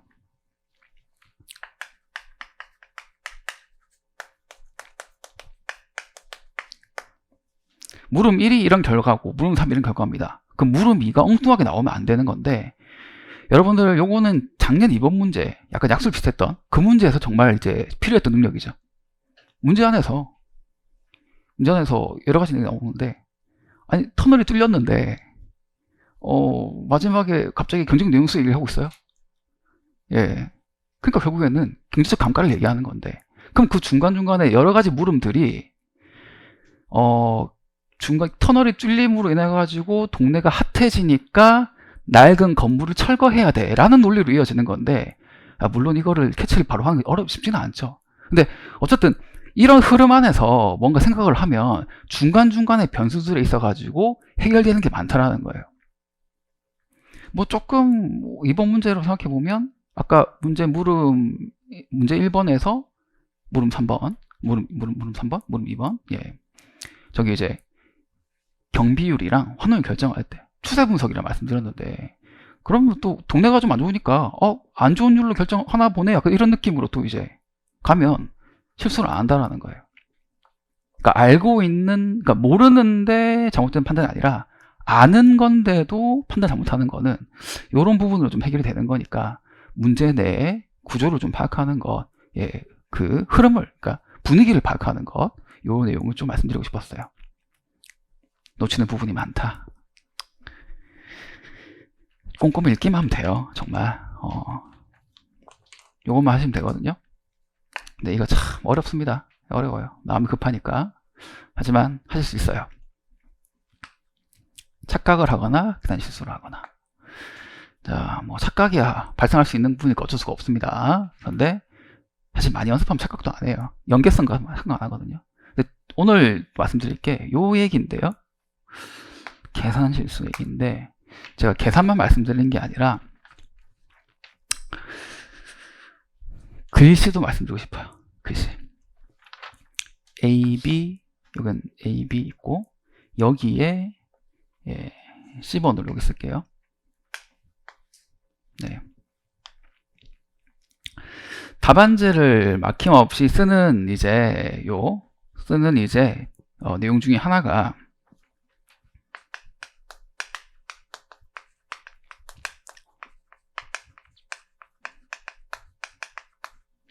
뭐 여러 가지 내용들을 이제 얘기를 해야 되는 건데, 일단 글씨를 빨리 써야 되죠. 너무 뭐 무식한 얘기를 드리는 것 같은데요. 글씨 빨리 써야 됩니다. 네. 그래서 이게 손으로 연습을 해야 돼요. 아직 우리가 병사시험처럼 사대로 치는 걸로 안 바뀌었기 때문에 손으로 해야 되는 거거든요. 천천히 쓰고 있으면 정말 시간 차이 많이 납니다. 빨리 써야 돼요. 근데 빨리 쓰면서 알아볼 수 있어야죠. 좋은 글씨를 만들어야 되고요.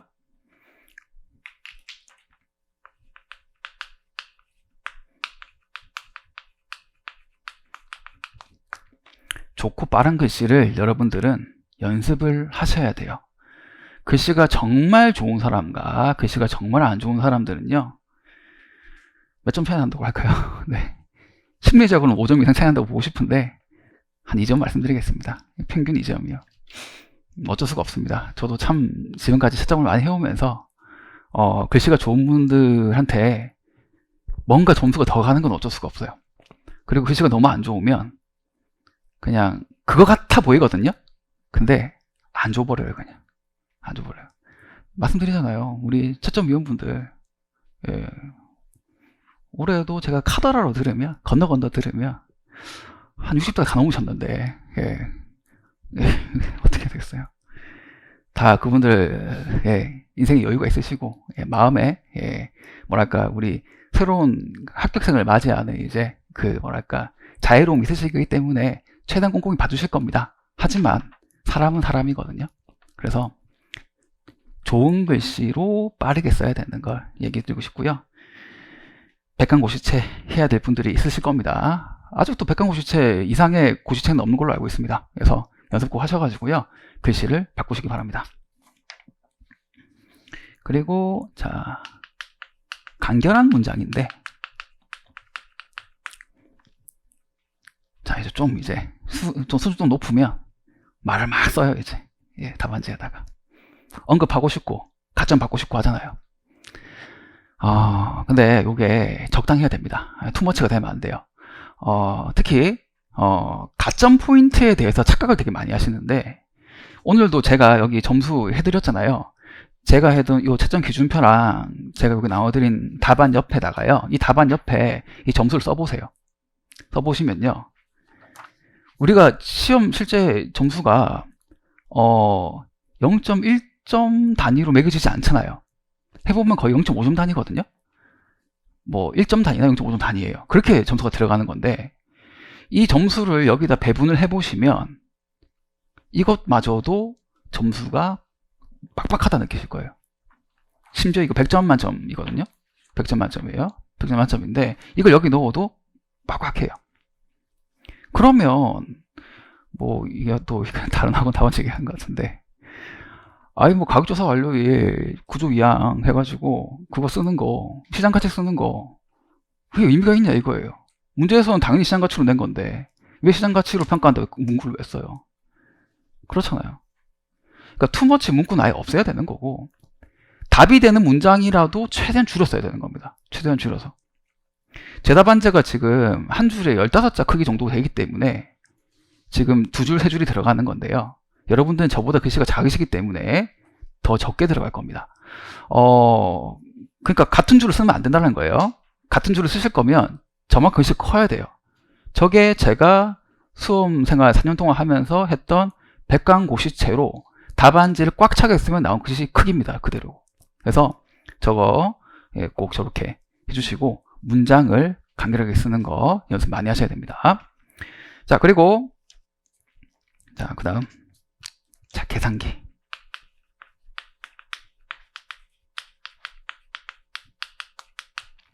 다 하고 계실 거예요. 다 하고 계실 건데, 내가 왜 계산을 이제 많이 하냐, 실수를 많이 하냐까지 온 건데요. 눈으로만 공부하시는 분도 계시거든요. 손을 쓰면 힘드니까, 오래 걸리니까. 눈으로만 공부하면 더 빨리, 더 많이 풀 수 있잖아요. 그래서 계산기를 안 쳐요. 근데 눈으로만 공부하는 건 참 여러 가지 문제점이 있는 건데, 나중에는 병행하셔도 되는 건데 초반에는 절대 하시면 안 되는 행동이거든요. 그 계산기를 아예 안 치는 사람이 있고, 근데 계산기를 치는데 그냥 주눅 늘치는 사람이 있는 거예요. 중복되는 거는 묶어가지고 저장해놔야죠. 맞잖아요. 그리고 한꺼번에 칠 수 있는 부분이 있다 그러면 묶어 쳐야 되는 거고, 심지어 그 저보다 2년 뒤에 합격한 제 친구 있는데, 그 친구는 계산기를 더 빨리 치고 싶어가지고 1번부터 4번까지 다 푼 다음에 마지막에 계산기를 쳐요. 야, 시험장에서 그렇게. 야, 너 되게 대단하다. 심장 떨리지 않냐고. 아니, 우리 실제로 산식만 쓰고 답을 안 쓰면요, 빵점인 게 원칙이에요. 그 부분이. 근데 그 친구는 그렇게 되었거든요.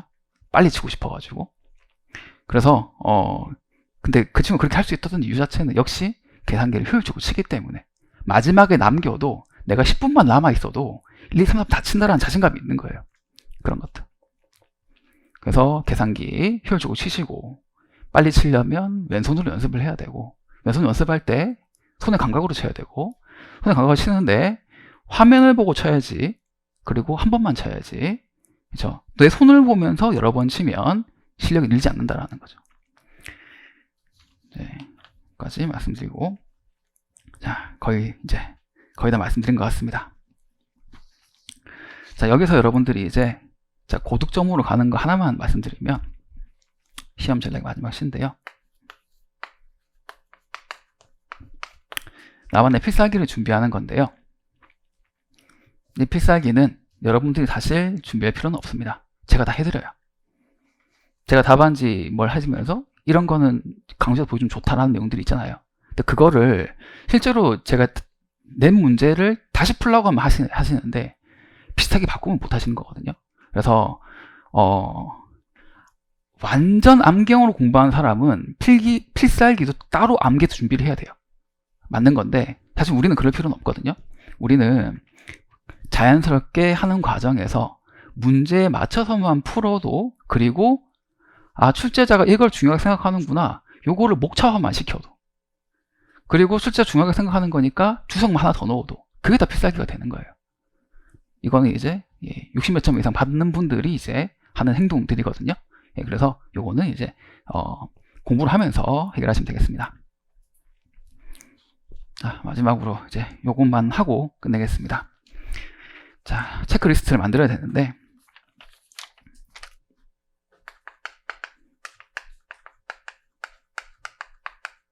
자, 하루 100점 푸시는, 하루 100점 하니까 뭔가 약간 음료 광고 같은데, 네.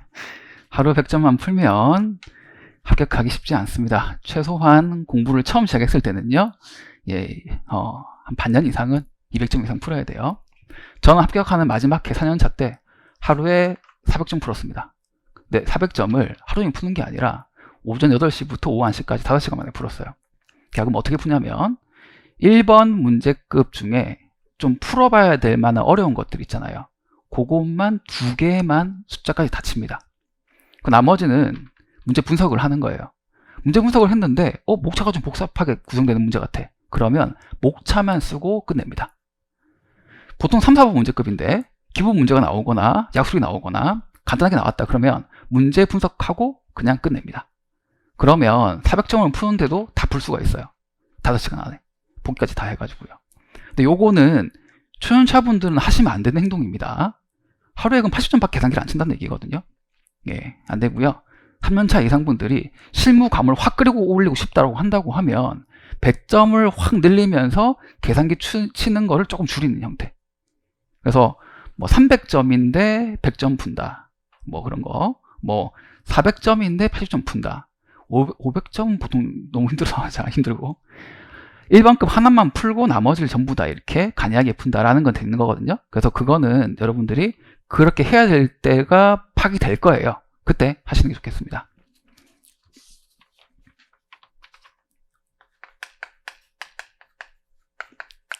눈으로만 문제 푸시는 분들, 눈으로 푸는 거는 고수 반열에 올랐을 때 하는 겁니다. 방금 말씀드렸던 그 내용이고요. 자,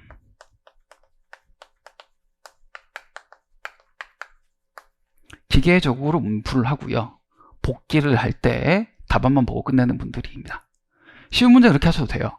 그런데 내가 잘 모르면서도 문제의 연원을 찾아가지 않는 형태. 이렇게 푸나보다 하는 거죠. 이렇게 푸나보다가 아니라 내 머릿속에 책장이 있고 문제를 풀었는데 틀렸어요. 아니면 빠뜨렸어요. 그래서 그 부분이 여기였구나 하면 괜찮아요. 그럼 안 봐도 돼요. 근데 모르겠어. 이게 뭔지. 어디서 나온지 모르겠어. 그러면 책을 찾아봐야 돼요. 책을 찾아봐도 모르겠으면요. 선생님한테 물어봐야 돼요. 그리고 해결을 해야 됩니다. 그리고 그 내용 자체가 이 안에서 어디에 존재하는지를 알아야 되는 겁니다. 낸 사람은 확실하게 아는 거잖아요. 예, 요 조심하셔야 되고요. 자, 다음부터는 약간 더 단소리 같은데. 예. 실전 연습을 안 하는 분들이 계세요. 안 하는 분들이 계세요. 뭐 스터디를 안 오는 것도 약간 비슷한 얘기인데, 정말 눈으로만 푸는데 이제 이게 이렇게 공개된 장소에서 경쟁적으로 푸는 걸 아예 안 하는 분이 계시거든요. 요즘 온라인이 잘 되어 있기 때문에 온라인으로 해도 됩니다만은 완전 다르죠. 그러니까 현강, 실강 오실 수 있는 분들은요, 와가지고 여기서 말씀드렸잖아요. 이렇게 건너편 이제 학생이 다리 떠는 것도 보면서 시험 치고 에어컨 바람 정면으로 맞으면서 이렇게 그런 변수까지 다 생각을 하면서 느끼면서 그날의 컨디션까지 안 좋은 것까지 느끼면서 이렇게 푸는 연습을 해야 돼요. 근데 그걸 편하게 집에 앉아가지고 시간 내어라 하면서 풀고 있으면 실력이 완전히 다르죠. 그래서 이게 온라인으로 철저하게 하시는 분들은 비슷하게 할 수 있겠지만 역시 가장 효율적인 실전 연습은 여기 와서 하는 거고, 그게 불가능하다고 하면 평일이라도 우리 스터디 모임들께 다 해야 되는 거고, 그것도 안 된다고 하면 혼자서라도 정말 실전과 비슷한 환경을 만들어서 연습해야 되는 거고, 그거를 말씀드리는 겁니다. 그리고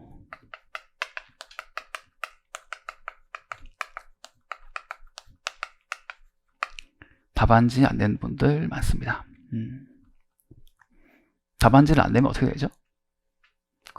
그날 수업에 최선을 다하지 않죠.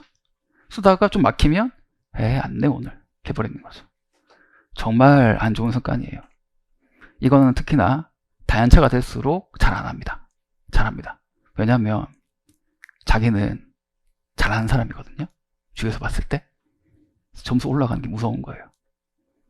근데 그러면 객관적인 평가를 못 받는 거잖아요. 결국에는 그냥 그 실력으로 시험 가는 거예요. 근데 오빠 왜 시험 안 됐어? 오빠는 돼야지. 그렇죠?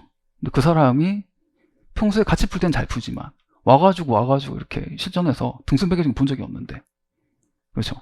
이런 거예요. 그래서 우리 수험계가 다시 이제 학생들이 많아지다 보니까 옛날처럼 조금씩 회귀해 든 느낌 들어서 조금 안타까운 느낌이 있습니다. 정말 옛날에는 제가 처음에 강의할 때는요, 정말 항상 사기 때문에 오는 그 무리들이 있어요. 저기 뒤쪽에 와가지고 제가 강의를 하잖아요. 합격한 지 한 2년밖에 안 됐어요. 한 년밖에 안 됐어요.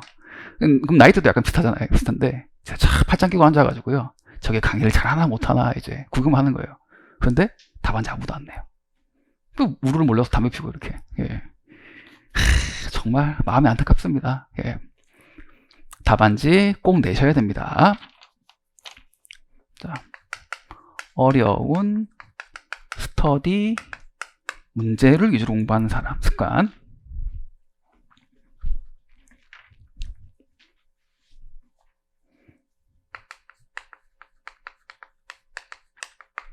자, 이해를 못하고 암기만 한다 그랬습니다. 단계별로 공부를 해야 되고요. 그래야 다 습득이 되면서 어려운 거를 정말 쉽게 푸는 사람이 되는 거고요. 자, 그 다음에 이제 시험 범위를 마음대로 축소하거나 넓히는 사람입니다. 축소 확대. 네. 특히 축소하시는 분들이 많아요. 몰라야 되는 걸 어떻게 찾아와서 공부하는 사람도 있거든요. 네, 둘 다 안 좋은데, 특히 둘 다 안 좋다고 하겠습니다. 예, 뭐가 더 좋다보다는 뭐 약간만 축소하거나 약간만 늘리는 건 상관없는데, 예, 좀 많이 늘렸다가 많이 줄인 분들 계셔서 예, 말씀드린 거고요. 그리고 이런 말은 좀 죄송하지만 쓸데없는 가정을 하거나 고민을 하는 분들이 계세요. 문제를 보고 이 문제는 이렇게 나오면 어떡하죠? 이 문제는 이렇게 나오면 어떡하죠? 이 자료가 이렇게 쓰이면 어떻게 되죠? 그렇게 안 나와요. 그렇게 안 나온다고요. 문제가 구성이 되고 답안을 만드는 과정이고, 그리고 이제 채점을 하기 위해서는요, 결국에는 이게 시험 문제를 내는 사람은 채점을 하기 위해서 이런 문제를 내는 거예요. 그러면 이렇게 답이 구성이 되어야 채점이 되는 겁니다. 그리고 여기서 안 나온 나머지 경우의 수준은요, 현실에 없거나 변별력이 없거나, 예, 말이 안 되는 내용들인 거예요. 그래서 자, 고민은 문제 안에서의 구조를 고민, 그리고 문제 때문에 모르는 것에 대해서 출처를 고민하는 것 뿐이지, 이게 이 문제가 이런 경우에서 이런 경우의 수라고 생각한다고 하면, 자, 일반 평가를 풀었어요. 도로를. 담보는 어떻게 풀지? 여기는 참 긍정적인 고민이죠. 근데 이거 말고 뭐 예를 들 게 있나? 예, 어쨌든 확 날아가는 고민들을 많이 하시는 분들 계시거든요. 예, 요거는 예, 하시면 안 되겠습니다. 자, 그리고 하나, 둘, 셋, 넷, 다섯, 여섯 개 했는데, 사실 마지막은 지금 말씀드린 게 좀 그래요. 근데 혹시 뭐 이제 조금 빨리 이런 내용을 듣고 싶으셔가지고 이제 수업을 들어오신 분도 계시고 영상을 보신 분도 계실 거니까 말씀드리는 건데요. 그래요. 1, 2년 차분들은 예, 시험 치고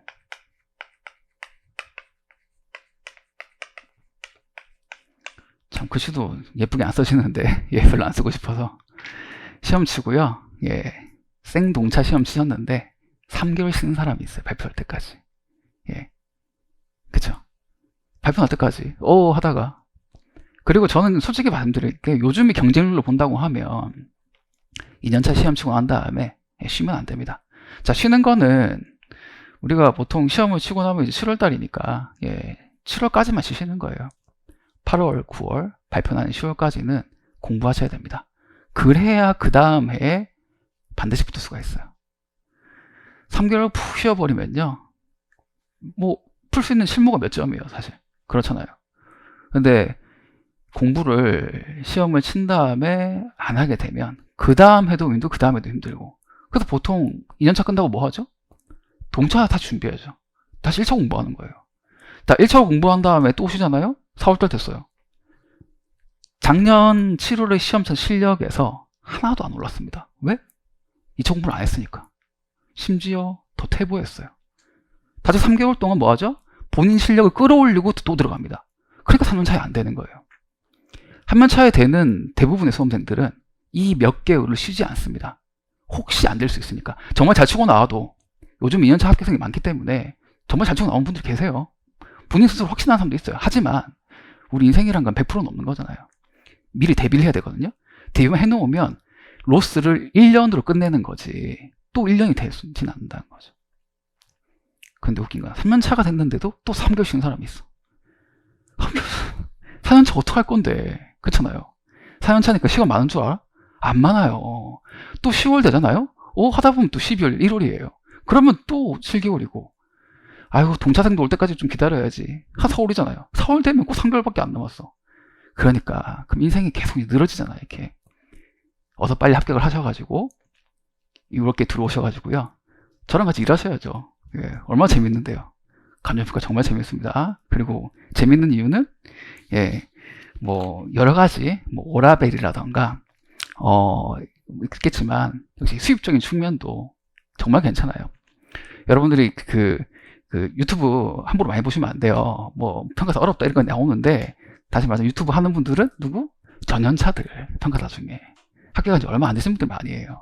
전업으로 하시는 분도 아니고, 저처럼 업계에서 푹 들어와서 제 회사에서 하는 사람은 예, 그런 생각을 전혀 할 필요도 없고 할 수도 없고, 그냥 어떻게 보면 왜 저런 얘기를 왜 하지? 왜 평가사 목치를 하지? 예, 약간 그런 느낌이 들거든요. 예, 그 정도로 업계가 어렵다고 하지만 결국 연차가 차면 따뜻하다 말씀드립니다. 그래서 여러분들도요, 오늘 제가 참 이런 얘기 말씀드렸는데 조금 마음이 아플 수도 있고, 사실 어제 결과 때문에 마음이 더 아프시겠죠.